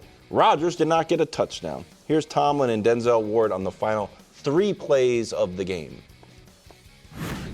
He had eligibles on the play, and certainly he was one of them. And he's a capable guy. I got no qualms about us playing to win the game in the way that we did. I don't know whose bright idea was to try me for the game for 3 plays in a row, but we was able to come through and get the win. What was the number one reason the Steelers lost, Greg? Well, offensively, they couldn't do anything offensively. Obviously, defensively, going up against the Cleveland Browns offense, they were going to be okay, even without T.J. Watt. But without having DK Metcalf, we're seeing what this offense is. They have no ability to be explosive. They already are one of those offenses that just dink and dunk you. Darnell Williams is out, Washington, big tight end. You put the ball in his hands and he just rumbles and tumbles. And you didn't bring Aaron Rodgers in to be the savior and to cover up what you don't have. You brought him in for that reason, that last possession, that's what you brought him in for, to be a closer. And he got you all the way down there. You just didn't have those other pieces that he now needs at the stage in the place where he is in his career to help him deliver the goods. Because he did it. You got him down there, and it's like, okay, I need a player that I can depend on and count on. Some will say, well, you missed your guy on the left. You missed the running back out of the backfield on one. You missed the stick route, the out and up on the one before that. Like this one right here. You saw him. Yeah. But you brought Aaron Rodgers to be that, to put you in position to when the game is on the line, we got a guy that we believe in that can give us a chance. Without DK Metcalf, what other options do they have offensively? Well, I'm piggyback on what you said. No DK Metcalf. That's why they lost. They win. I'm not saying they go out there and score 35 points with DK, but they scored more than 13. They would have won that game, and DK Metcalf cost them, I think, by not being there this game, and he might cost them the playoffs because, remember, his best game of the year was against the Ravens. 7 catches, almost 150 yards. Like, he was killing the Ravens, and that was a close game that Pittsburgh easily could have lost. So, yeah, I mean, and look, I'm not absolving Rodgers. He didn't play well. You know, I think he was, what I do agree with Myles Garrett on, he was getting rid of the ball really quicker than even usual because he didn't want to get sacked by Garrett. But he had Calvin Austin was out. You mentioned Darnell Washington and, of course, DK Metcalf. So his best weapons were gone. And I think, Greg, you know better than us, he zeroes in on a guy, like he zeroed in on MVS because that's his guy. He's familiar with him. And that was to their peril at the end of the game. This passing chart, I agree with you about the DK Metcalf, but this passing chart is why they lost. You're not going to be functional unless you have superstar skill guys for yards after the catch. And those two green dots, the only 2 green dots more than 5 yards past the line of scrimmage was on that final drive when they had no choice but to push the ball down the field. Everything else he threw was to the sidelines and misses, and everything else was, I mean, as far as in reference to the line of scrimmage, one of his longest completions away from the line of scrimmage was behind it. It was a disastrous game from Rodgers in the biggest spot. Greg, do you buy that Myles Garrett had an effect on that 100%. passing chart? That it's like, I'm going to stand in here, air one out, and potentially get the sack record? Yeah, look, Aaron is a historian. Brett Favre and Michael Strahan will forever be linked for Brett Favre. But don't you think, because Favre gave him the sack. Giving him the difference. Giving him the sack record. Aaron is not about to be on that side of history where Myles Garrett, I like you, I love what you do, but I'm not going to be the quarterback that provides you that. So he already gets the ball out of his hands quicker. We saw the one time where he kind of looked at Myles like, yeah, it's not happening today. Like, that's just who he is. It's a game within the game. He was playing to not get sacked by Myles Garrett, also while trying to win the game. I don't think he was only exclusively not trying to get sacked by Myles Garrett and not trying to win the game. I definitely believe he was trying to win the game. You don't? Right. You're trying to win the game, but he put a little too much emphasis on the sack. Myles Garrett sacked Drake May 5 times. We easily won the game. No, because I'm willing to take it, and that's the risk I run. If you want to bring your risk of being sacked down to 0, You also I think are that dealing with changes a your play call. 40-plus-year-old quarterback who you're really hanging your future on. But this was the future. You win the game, you get a week off, you're in the playoffs. That was one of the worst losses of the. You scored 6 points against the Browns in a game that if you win, you can take next week off. You have a home playoff game. I mean, offensively, they've struggled. Tonight on FS1, college hoops triple header. Men's hoop, Michigan State, Cornell. And then number 6, Michigan takes on Katy and Fizo in Oregon in women's hoops. And it's Utah versus Washington. All tips off at 7 p.m. Eastern, only on FS1. Welcome back to the show. We're headed to Buffalo. Josh Allen went Clark Kent to Superman, back to Clark Kent for the 2-point conversion.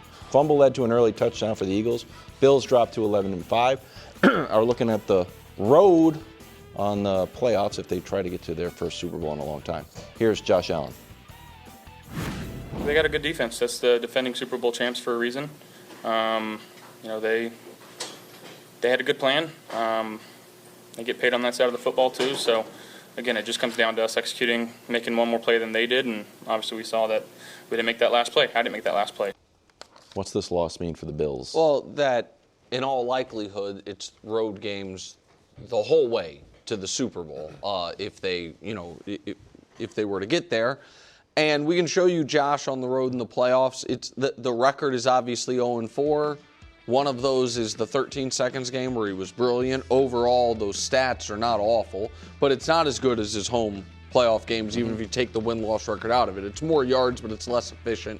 It's obviously far less touchdowns, and the passer rating drops. I don't look at this loss.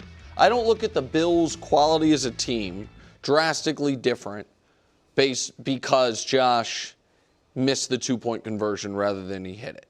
If they had won, their path gets harder. Had he hit the 2-point conversion, yes, they're still probably on the road the whole playoffs, but it's likely as the 5 seed, where round 1 you get the AFC North, and so there are different pieces of it.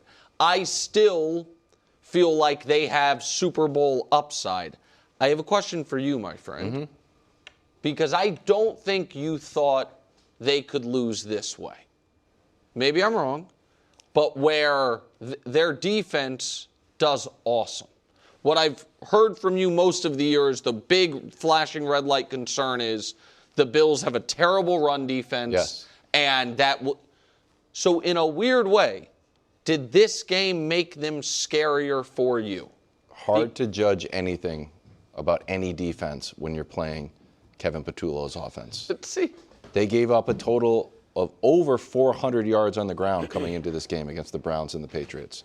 And then you play the Eagles and it's kind of just stalls out. So did it all of a sudden get magically solved, or did you just run into one of the most conservative offenses in the entire league? I'm still worried about the Bills. I'm not worried about them because I think they're overrated. Josh is now hurt. I don't think the rushing defense has been solved. And we were just talking about how Aaron Rodgers misses DK Metcalf. I'm watching him like, oh, Brandon Cooks is back. Shout out to Brandon Cooks. I like Brandon Cooks a lot. But it's like, are you the number 1 guy all of a sudden? Like, it's this like Josh Allen versus the world Superman thing. Well, I mean, they have a good. James Cook is James Cook is. I'll tell you, who's Josh Allen have to throw the ball to? His tight ends and Khalil Shakir. And then they get shut out for a while. It's like, hey, fourth quarter, time to start playing football. And it worked against the Ravens, and it worked against the Bengals, and it worked against the Patriots. But it is not a recipe for long-term Can I just follow up real quick? Sure. I think pretty clearly, and maybe with good reason, you right now, as we're a week out, have the Patriots atop your AFC Super Bowl power rankings. Yes. There are teams you would have before the Bills for second place? Because I just wonder if how much of your skepticism of the Bills is that we talk about them so much more than we talk about, because the Broncos have major concerns. They're different. The Jags, as much as I like them, have a half season worth of mediocre but winning football before they got on this hot streak. We've talked about the Texans' offense. We've talked ad nauseum about the Chargers' deficiencies. And then it's just the AFC North, whoever wins. It might be unfair for the Bills, Greg, and I'll throw it to you, that I not only view the Bills against the other teams in the AFC, I view the Bills against the former Bills. Yeah. And the former Bills never had enough. And I think they've dropped, even without Patrick Mahomes, I think that they don't look as scary as the old Bills that didn't get to the Super Bowl. Now, maybe that's just because it was always Patrick Mahomes sitting there. But now I'm not impressed with this version of the Bills. And when they get knocked out, I think it's going to be, hey, we need to rebuild this team. Yeah, I'm with you on that. But for me, this loss means exactly what you said. They're probably going to be on the road. But who cares? Like, you have the best player going into this year's playoffs. Period. That's how they feel. Like, get in the dance. Obviously, everyone wants to have those home games and have that home field advantage and have your crowd rooting for you and have that behind you.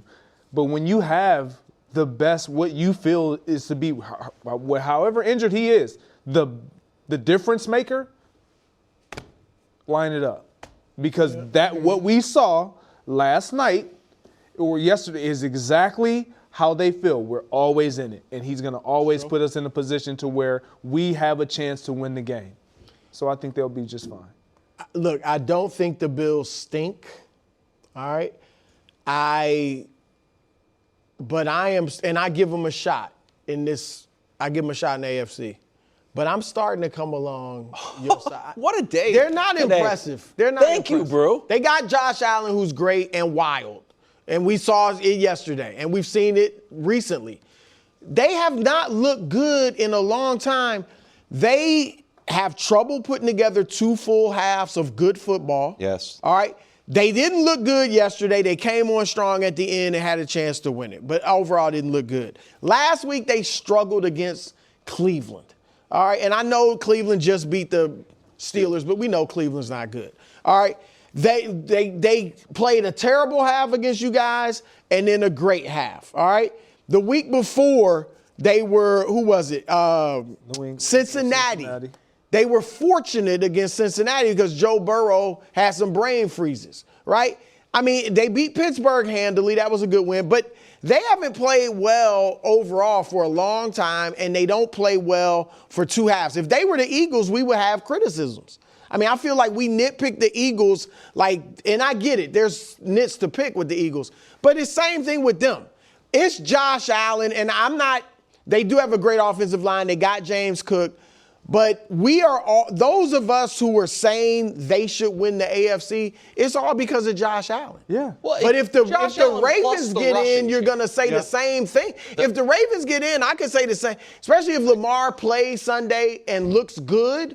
I can say the same thing. They got this dynamic quarterback, and they got Derrick Henry. Why can't they come out of the AFC? That's where I disagree with you. I think because the Bills over the course of this season, 16 games, have been better than Baltimore. Yes. Josh has been healthier and better than Lamar. James Cook this year has been as good, if not better, than Derrick Henry. To me, I don't think he's better than Derrick Henry. I don't think he is. I mean, even this year, James Cook is great. I don't want to take anything away from him. But he doesn't punish defenders like Henry. He's not as elite. He's not a Saquon Barkley level running back. Listen, I know he's got the stats this year. He's not McCaffrey, Saquon, Derrick Henry. I mean, he's I don't think he's on that level. he's going to win the rushing. I know. But he don't make guys he's not the same. Bruce flying high. He's got a great offensive line. He's really good. Don't get me wrong. He's an all-pro. Those dudes are historic level. He is not. No. So you're going career now. Yeah, I mean, I think this season he has been as good as Derrick Henry. Yes, look at the runs where he either ran some people over or made. I know he's not that type of back, but just made something out of nothing. He got holes to run through. So that's the difference. He's not. I don't want to disrespect James Cook because he is a really good running back. It's fine. He's a really good running back. He's just pro. It's pro Derrick. No, he is not. I'm not saying Derrick Henry's one of the greatest players ever, but it's almost irrelevant to the point because he's an excellent player. I think that the Bills' defense stepping up yesterday for their Super Bowl chances was important. I think Josh has to play better. But did they step up or did I think the Josh Eagles has just to play better. step back? Hey, there's more great football coming your way in the Trust and Will Holiday Bowl. It's not till next year. It's next year, though, okay? So you might be thinking, I'll do it later. No, it's only in a few days, though. Friday, 7:30 Eastern, only on Fox. Welcome back to First Things First. Super Bowl champion Greg Jennings is here to talk about the Packers. Packers lost Micah Parsons, haven't won since. Malik Willis got the start in place of Jordan Love as he recovers from a concussion. And the Packers defense couldn't stop the Ravens, who ran for over 300 yards as a team. Packers are now locked into the 7th seed. Here were the first 13 games with Micah. They were going well. Last 3 games, 32 points, 400 total yards. That's not good. And went from their run 2.5 defense, sacks. though, probably got better, right? No, Derrick Henry and all of them. All right, so we can go. Brew, you kind of already gave up on the Packers earlier in the show when you were celebrating with a Ravens robe. Greg, we haven't heard from you.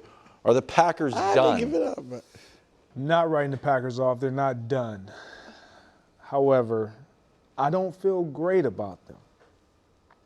But I'm not writing them off. Look, Matt LaFleur is going to be coaching, in my opinion, to show how great of a coach he is. To save his job? No, not to save his job, but we don't mention Matt LaFleur in terms of in the same category as we mentioned Kyle Shanahan or Sean McVay or all these guys.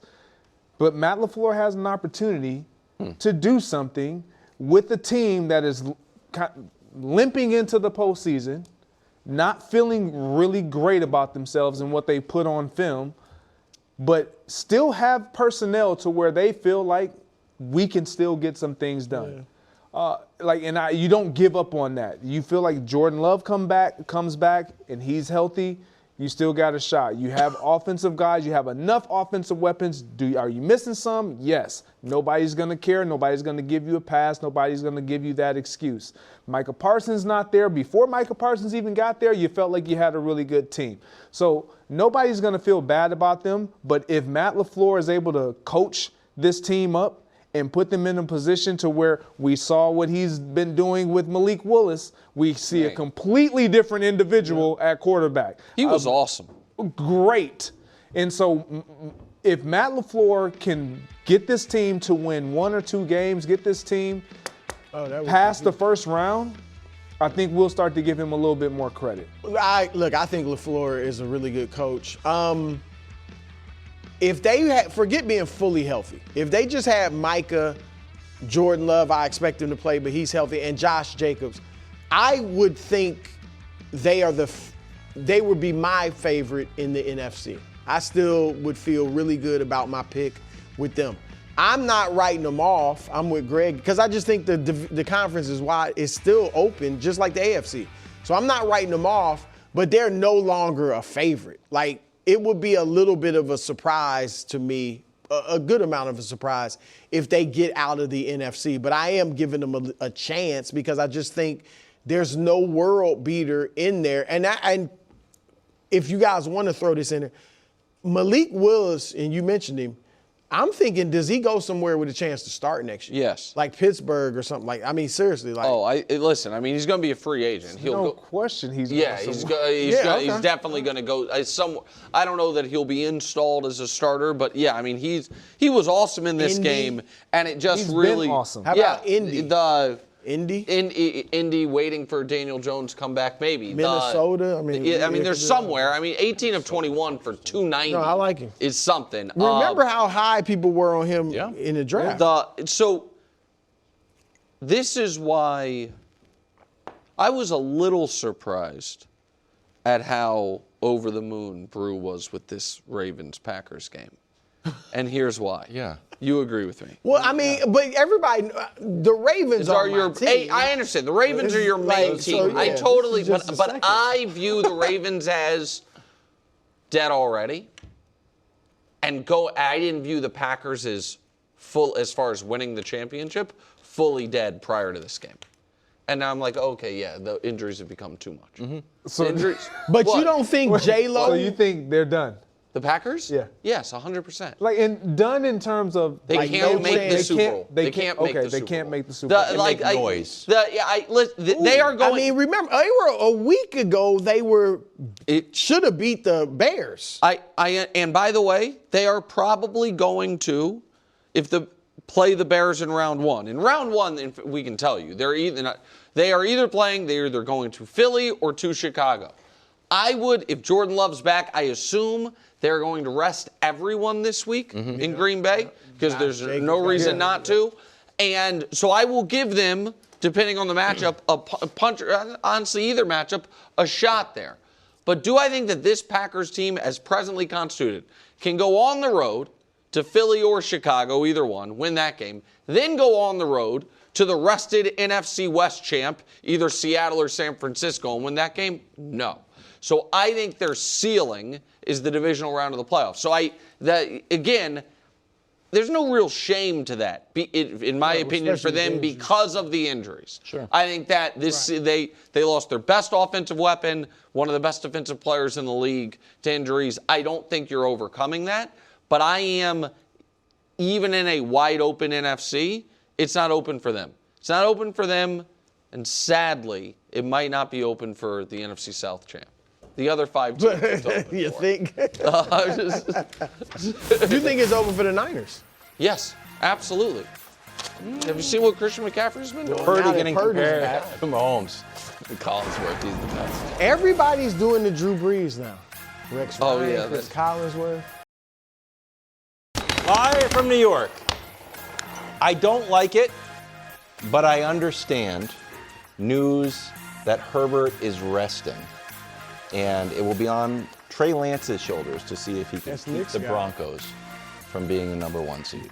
Well, I love it because it means the Chargers are gunning for the Patriots. That's the other thing. They want the 7th seed so they can play you guys. It's an insult. It's not just about resting. It's about taking the 7th seed. You should be worried. Wow. Of the Chargers? Yes. I could not be less worried about any. You're not Who would worried you about rather anybody. play? I mean, there's maybe Houston people don't want to play. No, I would not want to play Houston, Chargers but I are wouldn't mind. dangerous. How? What's Justin Herbert does what? Blame. He's a very good he's going to play He has great. struggled in the postseason. I will tell you what's going to happen on Monday after the Chargers lose. Great game by Justin. Omari and Hampton. I'll just tell you this. Jim Harbaugh. Chargers, Patriots. The Chargers have the better quarterback. I'll tell you that right now. They do? Yeah. They have an award That's for up it. in They the have an air. award That for is that. up Every in the year air. they give it out. What is You it? know that's up in the air. It's who has the it's called most valuable player. Is he going to be ahead of Drake May? He will not be ahead of Drake May this year, no. That is up in the I air. thought you gotta be Drake, honest about you don't that. care about MVP. I don't, but it's certainly, if you want to make an argument that Matthew Stafford is better than Drake May, sure. Or Patrick Mahomes. But Justin You Herbert. don't agree with Danny's statement, do you? That Justin Like, Herbert you can't definitively say Herbert. I do not agree with Danny's statement, and it's Pat's Chargers. It's a can't win for me because one of you 2 idiots is going to be so happy. All right, thank you. I would actually kind of root for the Chargers. Such like a Against the Patriots? like a sad franchise. I don't understand your fandom. Today, Bills will be on the road in the playoffs. Are we sure they're Super Bowl contenders? That Danny will find out if he's still got them going to the Super Bowl. Meanwhile, was yesterday the beginning of the end for Rodgers and the Steelers? It's a chance it's his last game that's on true. Sunday. It's kind of sad. But right now, well, it's time to figure out if this was a good loss. Caleb was great. Brock Purdy was better. 330 yards and 2 touchdowns for the Bears QB, but came up short on the final play. Very similar to the Packers game, which you liked, Danny. Here's Ben Johnson. We didn't quite get aligned in the formation we wanted to. It's on me. I didn't give him the call fast enough, and so he's trying to piecemeal it together. I got to do a better job on that. He knew he needed to come out and make some plays for us here tonight. When you're going against a dynamic offense like that, we talked about the possibility as an offense, us going tit for tat with them, and we at times were able to answer that call. They just ended up making more plays than us. Danny, how should Bears fans feel about the loss? With the regular caveat of if you bring up the 1991 terrible loss, Wild is going to throw something at you. He's going to hate my graphic that I'm going to get to in a second. And this is me not caring. Yeah. He asked me a question. I'm going to answer it. Yeah. Bears fans, if they feel like I do today, should feel as good about that loss as one can possibly feel about a loss.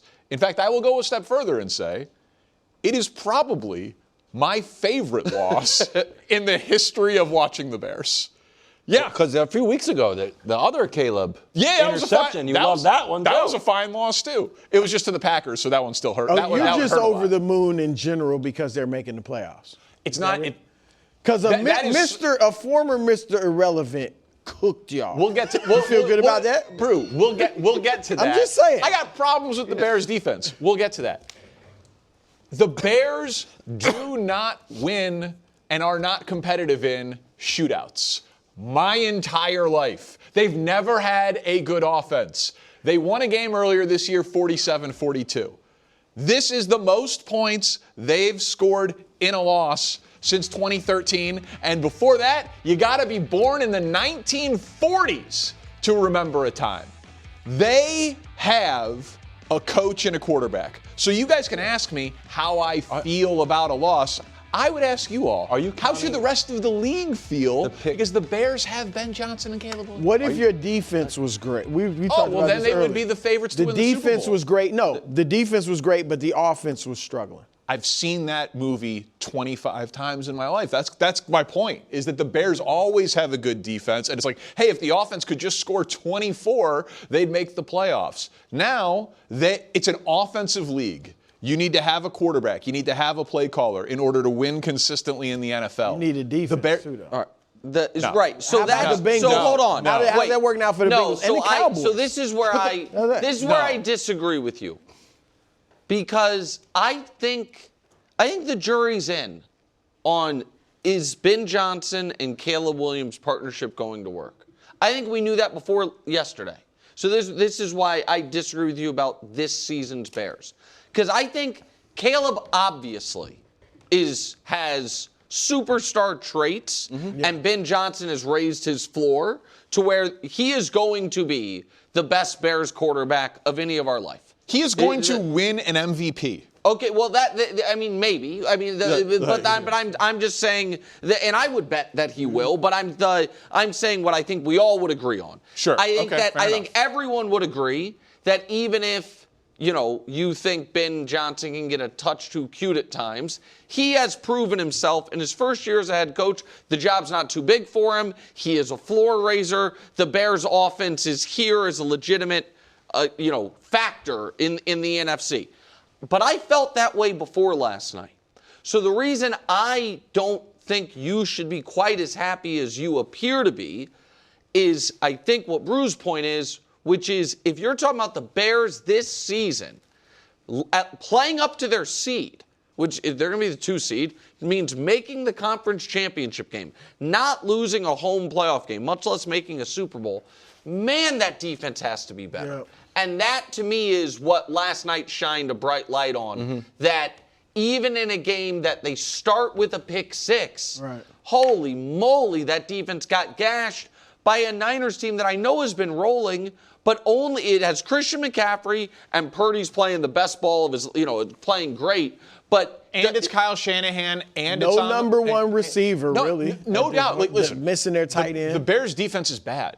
It has been opportunistic, and they've had a ton of takeaways. And Tremaine Edmonds was out there, Montez Sweat was out there, Jalen Johnson was out there. Their best players, their highest paid players were out there. So I can't even use injuries as an excuse, which has been a thing on the Bears defense at times this year. Bears defense is bad. I'm not running from it. I just have a hard time when Caleb Williams, since November, is playing like a absolute top 10 quarterback. I can't get that upset about it. I really can't.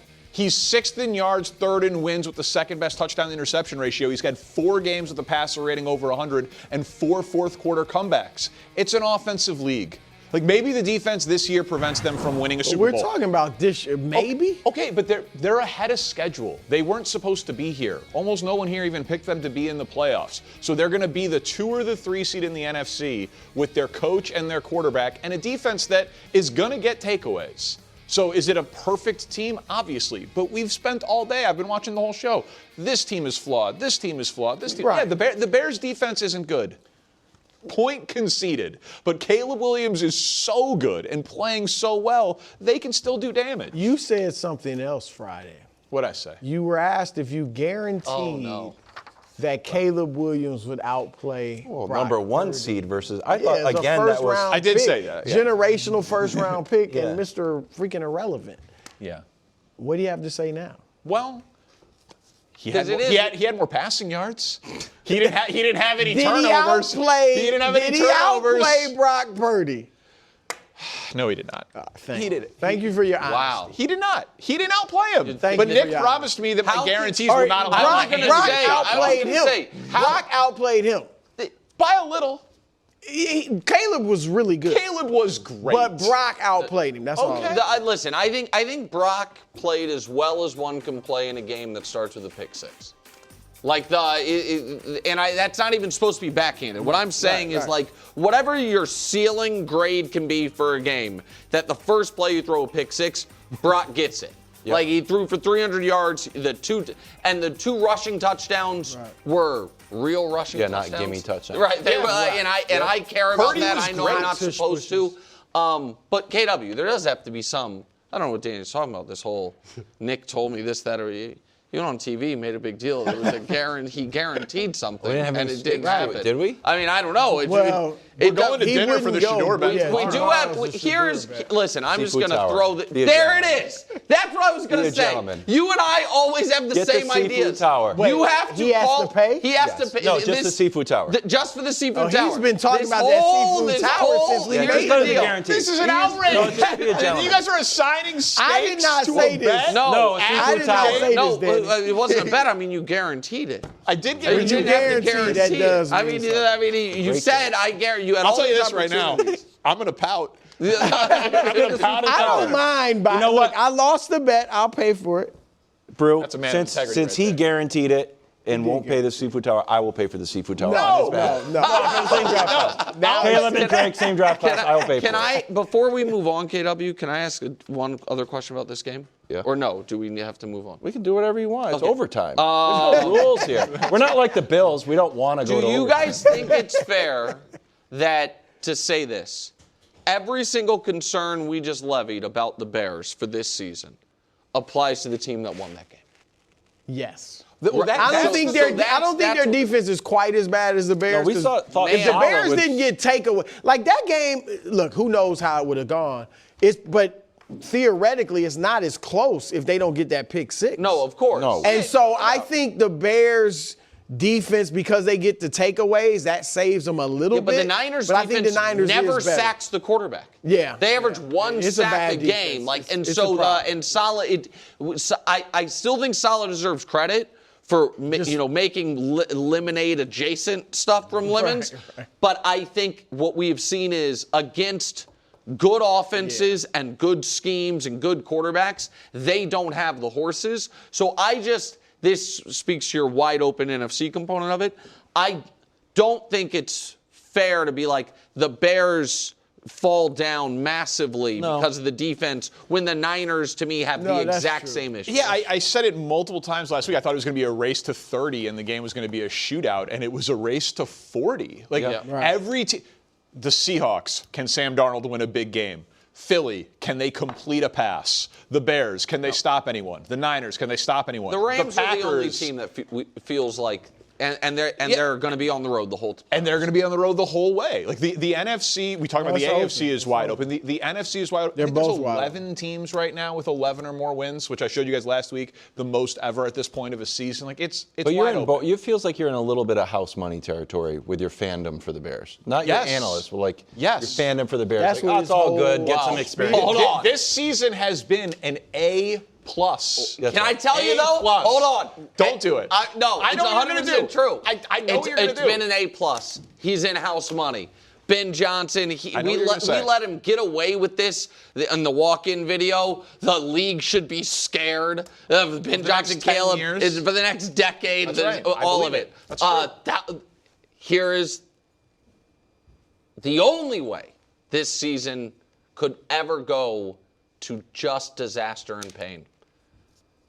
If the best Bears season in a quarter century with the best offense and the best coach and the best quarterback and the best seed. Don't even say it. Ends by the Green Bay Packers. Yeah, that's right. Going into Soldier Field in the 2 versus 7 matchup That that would be we bad. are Don't getting. think- are you saying And that's not possible? and No. That's not what I'm saying. He's saying it would ruin everything. Just run all over him. It would Really? It would ruin everything. It would be an emotional disaster. I get that it would be emotional and all that because it's a rival from your guys' That's side. all you need to know. But you still would feel great about this team. Of course, but I would think about that loss forever. For the If entire the 9-win Packers happen. come to town, It's the cheese grater hat. I know. It's a little bit too much, it's honestly. the whole thing. You like them. I like them, but they're a little much. It's, No, listen, man. but the flip side of it is beat the Packers, and Ben Johnson, who said I enjoy beating Matt LaFleur twice a year, he gets to beat him twice. That's a good point. Yeah. Bring on the Packers. It feels like he's playing. Bring them on. It feels like Danny's playing with more house money than you. Yes, And it's the same I situation. used to I be don't know like why. that in like week 6. I'm like, oh man, we're really good. Right. And then, but at this point, I have graduated back to No, you've gone past from That's confidence, and now you're just teeming with arrogance. the point I do not think Anybody's Drake good May but the Patriots. Well, I've watched the games. A lot of teams don't look like the Patriots. Listen, I have a new take I've been holding in my back pocket. We should have gone undefeated this year. Well, we should have. We should have gone undefeated. You lost to the Raiders. Exactly. We lost to the Raiders. We had 5 turnovers against the The Steelers. Bills and we just blew went a to your house 21-0 and made lead. sandwiches. Josh Allen went Superman mode too late as the Bills scored 12 points in the fourth quarter, but needed 2 more. Josh misses the 2-point conversion and delivers the AFC East to its rightful home in Foxborough, Massachusetts. Here's Josh postgame. That sucks, not giving ourselves a chance. We're still in the playoffs, and that's the main thing. We can learn a lot from this experience. Would rather won and learn from that too, but again, I got to make a play. All right, the Bills were your Super Bowl team, Danny. Did last night's game waver your confidence at all? No. I mean, if Brew can believe in the Ravens when Tyler Huntley beats Malik Willis, I think I can still believe in the Bills with Josh Allen, who lost to a team that's been the best defense in football for the last 6 or 7 weeks, which is what happened. I mean, Philly's defense has been spectacular. So I don't know if we'll talk Eagles now or if we'll get to it later, but the Eagles defense I think should be as much of a story about that game as the Eagles offense. But listen, Josh Allen needs to make that throw. Yeah. It really is that, because I don't even mind the sack. It's a bad sack. You don't mind the sack? He lost 25 yards in field goal range. No, I know, but if it may not even get to this point. But if all of our analysis on Josh Allen is he needs to be Superman, and he is trying to make a play as Superman, and it backfires, it's like that's like what you get. You know, you're going to get some of the bad in exchange for the good. That play was there. The 2-point conversion play, I think that they would take that exact scenario. You think so? I didn't like how, I don't know. No, it was there. It's fading. It was definitely there. He's open. He's rolling left with throwing with your right hand, and it's a tough play. Like guys like Caleb Williams do it all the time. But I think Josh Allen makes that throw 9 times out of 10. Oh. Yeah. I mean, Collinsworth thought so I'm sorry, it wasn't Collinsworth. It seemed like Brady thought so as well. That was. So I think that you take it. And I will bet that Josh Allen connects in that spot 9 times out of 10. And if it was a playoff game or a Super Bowl, which this matchup could be, then he would connect and they'd win it. Do you see a path forward to the Bills, that happens without using the term Josh Allen Superman? I think that was it yesterday. So that's why I find putting up 12 points. Yeah, exactly. I mean, if Josh Allen, and again, he didn't, and I agree with you entirely. Like he has to make that pass. He missed that pass. I don't think any of us feel like there are any fundamental differences about the quality of the team if Josh throws a better pass there. We all know he can make that pass. I don't think we think he choked in that moment. Right. He made a bad play. Mm-hmm. If he does make that pass, then they just won a game with Josh Allen being Clark Kent the whole time. The defense. 2 touchdowns in the last 5 minutes.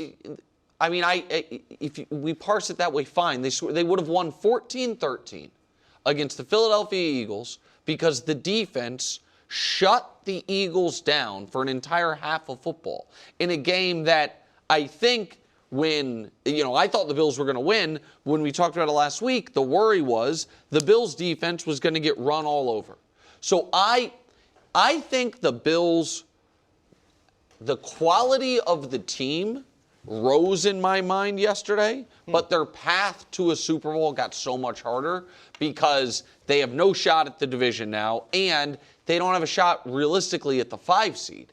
And I think that if you're going to be the wild card this year, getting the 5 seed and going to Baltimore, going to Pittsburgh is so different than the spot they're going to be in playing as the 6 or the 7, either Denver, Jacksonville, or New England, one of those 3 in round 1, and then being on the road the whole way. So I think the path got much harder, but I thought if you're a Bills fan and all year long, I think what you've been worried about is, man, are we going to have a game where Josh does go Superman and we lose anyway?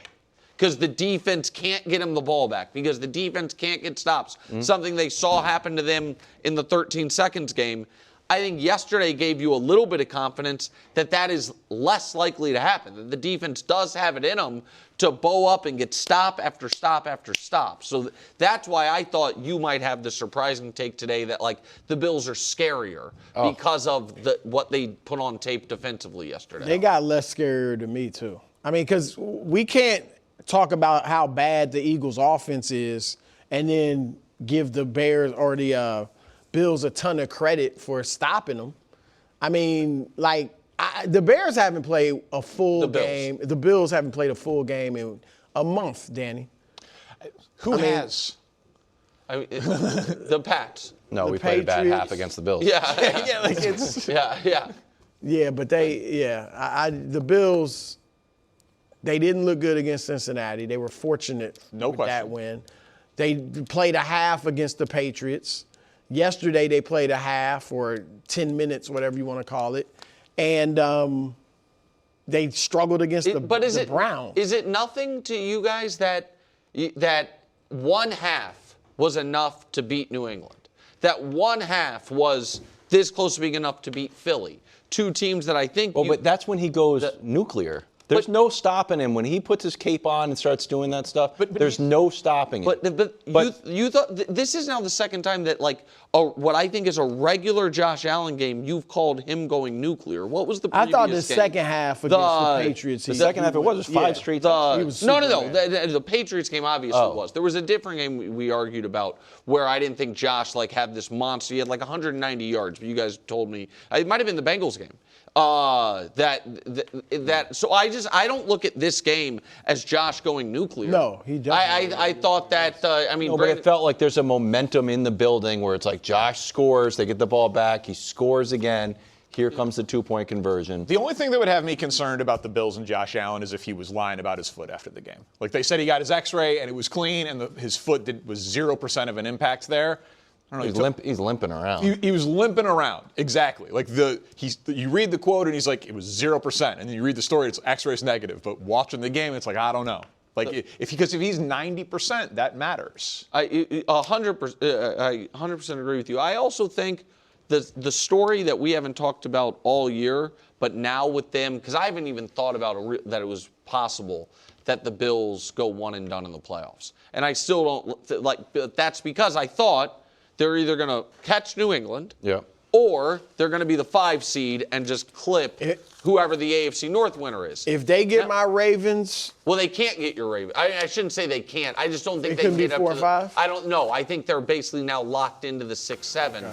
And I think one and done is... If that happens, I think it's... The season's a disaster for if that McDermott. happens. Yeah, and I think it's a problem for McDermott. What's wrong with the Steelers next with Danny and Willie Colon and Greg Jennings? That's right. Welcome back. We have Greg Jennings and Willie Colon doing the show during a commercial break, talking trash on each other's teams. Good thing we're going to talk Steelers and Packers in this segment. But first, Willie Steelers. Big yikes. Fall to the Browns 13-6, just 168 yards from Aaron Rodgers. That's not enough. 0 touchdowns, also not enough. Myles Garrett, though, he's got a theory on what happened to that Steelers offense. Take a listen. To an extent, I feel like they were more worried about keeping me away from Aaron than getting the win. And I think that's what came back to bite them. So, they'll have to, fight it out with Baltimore next week. But I'm just proud of the guys for fighting and getting this win. That's the main thing, and I'm always going to keep it that. First of all, I could pull off that jacket. Different size. My shoulders are slightly smaller. Definitely a different size. Yeah, probably a different size. That would have been a throw pullover. Yeah, it's certainly keep you warm in the winter. Willie, are you worried about your Steelers?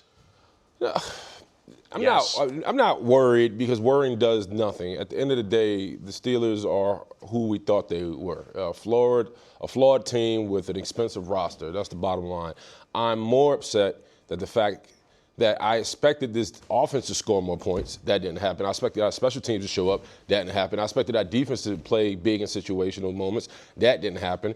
I expected an ugly AFC game, which did happen. But that's the only thing that happened. And when you talk about what this team doesn't have right now going against a very horny Ravens team, we don't have momentum. We don't have momentum, That's one way and to it looks describe dark. And so if for all Steeler Nation, this is our nightmare. We didn't want to be here. We didn't want to be here in this position when, once again, we lay down against a lesser opposition. So, yeah, I'm frustrated, and now it is what it is. We got to bang it out with the Ravens, and the Ravens feel like this is where they exactly wanted to be because Lamar Jackson has an option to be back, Derrick Henry is back in full form, and his team has their swagger back. So, yeah, I'm salty. Yeah, no, I can tell. Listen, I thought that was pretty awful showing all around. Brutal. You can make the argument that if DK Metcalf isn't suspended, they win. Because the passing game was so anemic and Aaron kept targeting MVS and it was like he had nowhere else to look. Like it was wild how locked in he was. You'd expect hey, you're in your 40s, you've played a long time, you'll maybe throw to different guys. Pepper it around a little bit. Pepper it around.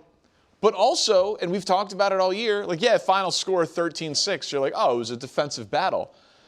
Other than when Shedeur looked awful, he kind of looked great. Correct. You know what I mean? His interceptions were bad. Shedeur's bad is really bad, but he only had 6 incompletions. The Steelers did not make life miserable for Shedeur Sanders. So we'll have plenty of time to talk Steelers-Ravens. I just thought the Steelers were unimpressive on both sides of the ball. Yeah, look, the most unimpressive part of them was offensively because no DK.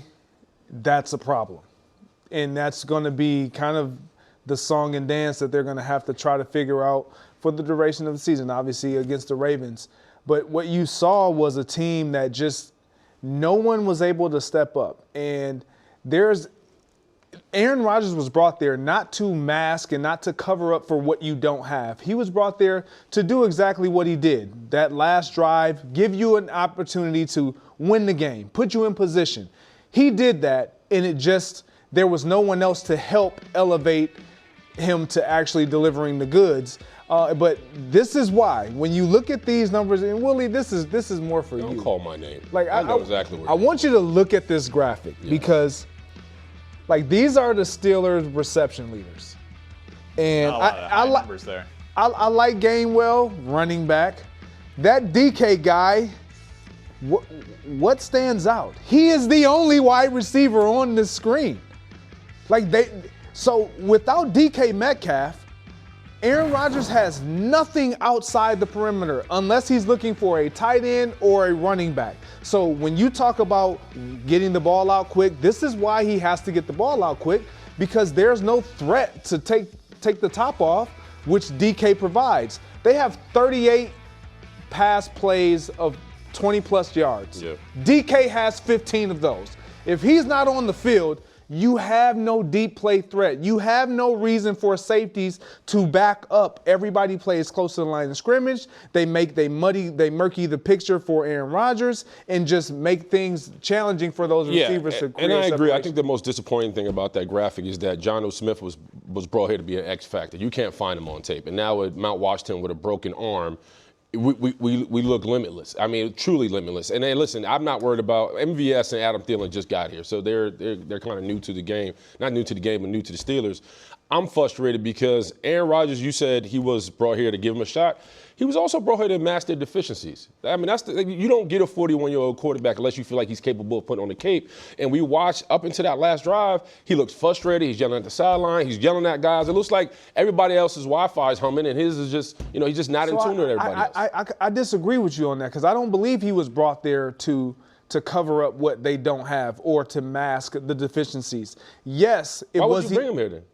Because when we have an opportunity, but when we're having an opportunity to be put into gotta have it moments, we need a guy that we believe in, we trust that can get things done. That's not going to turn the ball over. That's going to put us in those positions, put us in the right play, and allow us the opportunity to make those moments special. He did that. We were like, oh, is he going to pull it off? He didn't do that yesterday. He threw the MVS 3 times. I understand he didn't deliver all the way, but that's why I'm saying at this stage in his career, he needs help. He can't do it with just nobody.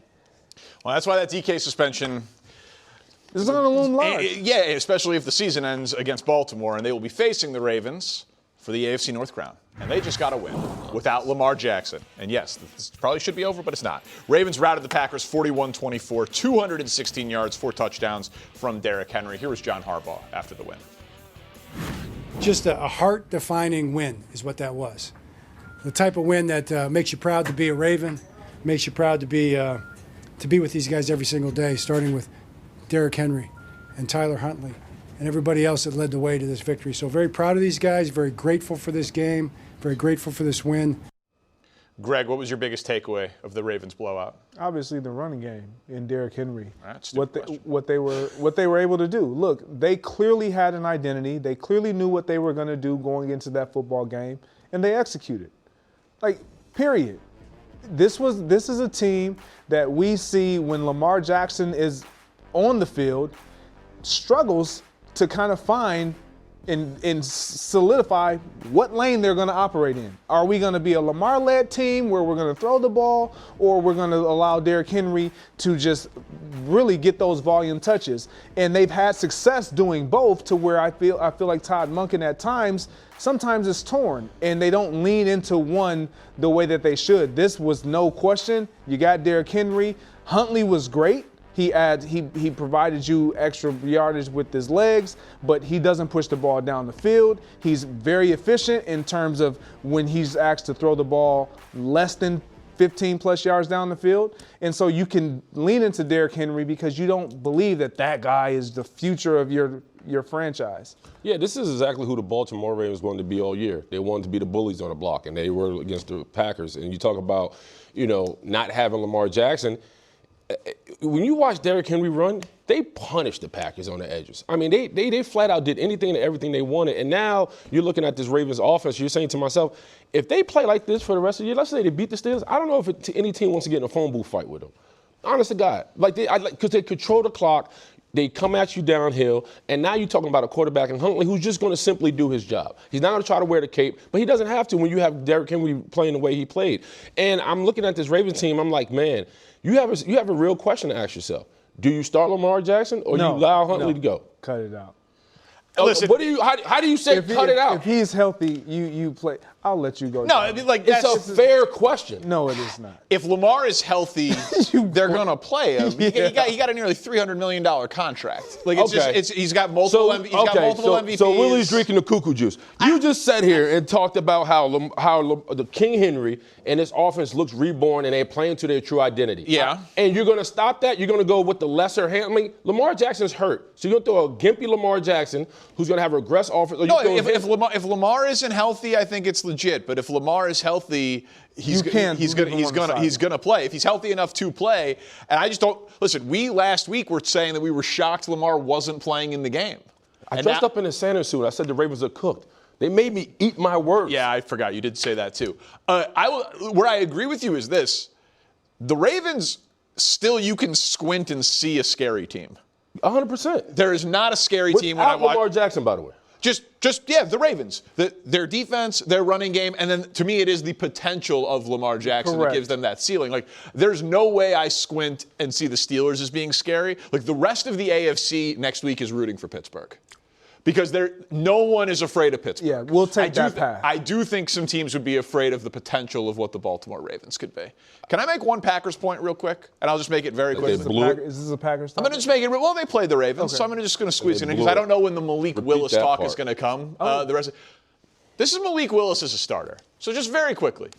This dude is going to get paid. Yes, he is. This offseason. I'm not saying a team is going to hand him the starting job, but he has delivered every time he's been asked to in Green Bay.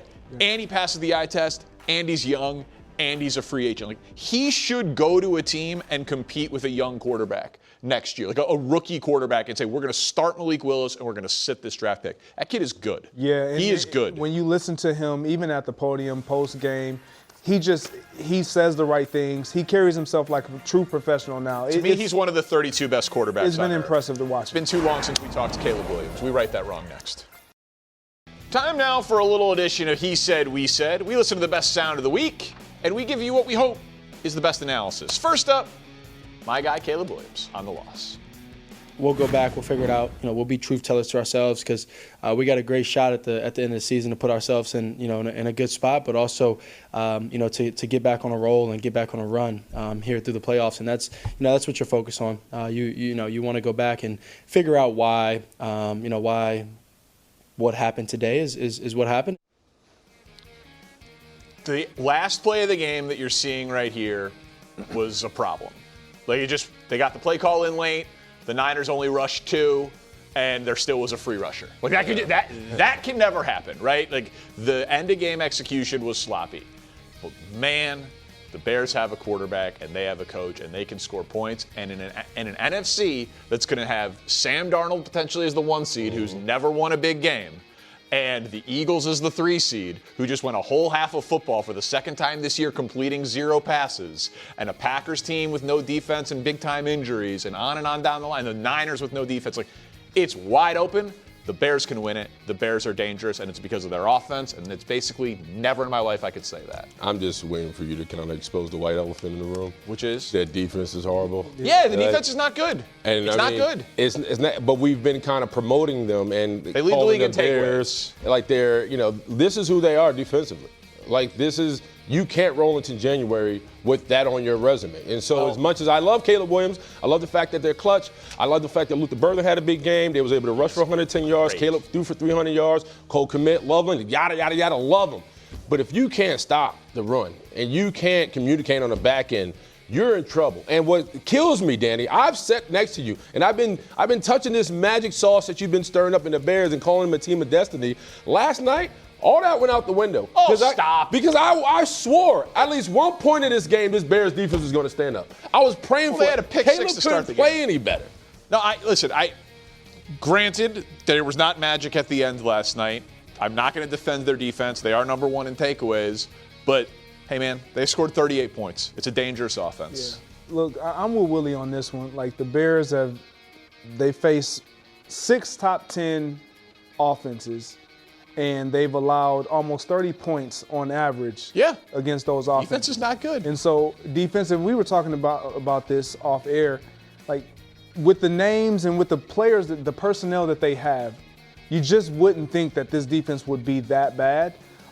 Because Caleb, he's doing this part, this offense is coming alive with guys sideline, with their number 1 receiver sideline. Big old throw on him.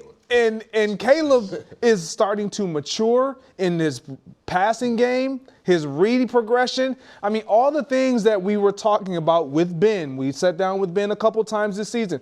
All the things that we talked about Caleb actually being able to do and him talking about it is going to be a process. You see that process actually unfolding and revealing itself at the right time. And so this team is definitely a threat. However, I do want to remind everybody, they did lose. They did lose last night. What? So the team that they actually lost to is a threat to. We were able to confirm that is true. Here's Justin Herbert on facing that Texans defense. We've got nothing but respect for them. They're just the way they compete, fly around, and play for each other. They're very well coached, and they've got very talented guys on that side of the ball. Experience is the best teacher, and we got nothing but respect for them, and there's a lot of good film to watch, and you're going to have to be critical with ourselves, watch it tomorrow, and keep getting better. Do you guys think Justin Herbert And Dead Phillip man walking. Do you think him and Phillip Rivers have like a text thread where they can just like console each other about terrible Chargers losses? Because Oh, I mean, that had everything. It had a brutal call at the end on the illegal contact on their defense, which denied Herbert a shot to win it. Cameron Dicker, who's been awesome all year, He has been perfect. missed two easy kicks, an extra point, and a field goal. Right. It had multiple drops. I mean, my God. That's old school chargering. I will give you this. I watched this game and I felt like, Danny, I'm hard on Justin Herbert. Yeah. A lot of times. And I feel like he's one of those quarterbacks that can cover up a lot of what you don't have. Obviously, why they're headed to the postseason. Yesterday, I kind of felt bad for Justin You felt bad for him. Yeah, me too. Because he did everything in his possible power Welcome to the league. to even put them in position to win that game. Yeah, the problem for me is, the Chargers' first 15 got wiped off the table because, the Texans jumped up 14-zip on them, and they couldn't recover. They couldn't do nothing. The run game was non-existent. They had one explosive play down the field. Yeah, you're talking about Herbert having this Herculean effort, but at some point, they've kind of been this way throughout the year, and they haven't quite righted the ship. So when you talk about who they are, this is who they are. You shut down the run, get after Herbert, good night, Chargers. So I don't know how they recover from this, but the Texans look diddly, and the Chargers look like they did with Team Walking. That is Justin Herbert's 10th game this year where he has been sacked multiple times and his receivers have multiple drops. The most not good. The most in the league. It's just they're just in a situation where offensively around him, he doesn't have enough help. And yes, it is largely due to injuries on their offensive line, but the guy is awesome. And I do think the Texans are the worst matchup in football for them because of Danielle Hunter and Will Anderson, right? Like they have the best edge rush duo going up against the worst tackle duo. So I 13 sacks, they're 13 sacks apiece, right? Right. So I do think it is the actual literal worst matchup, and they're going to sit everybody this week. And I think they're going to get the Patriots in the 7-2 matchup, which I think is actually a pretty decent matchup given that the Patriots don't have a great pass rush. But now let's get to Nick Sirianni and his message to Bills fans after a win. Take a listen.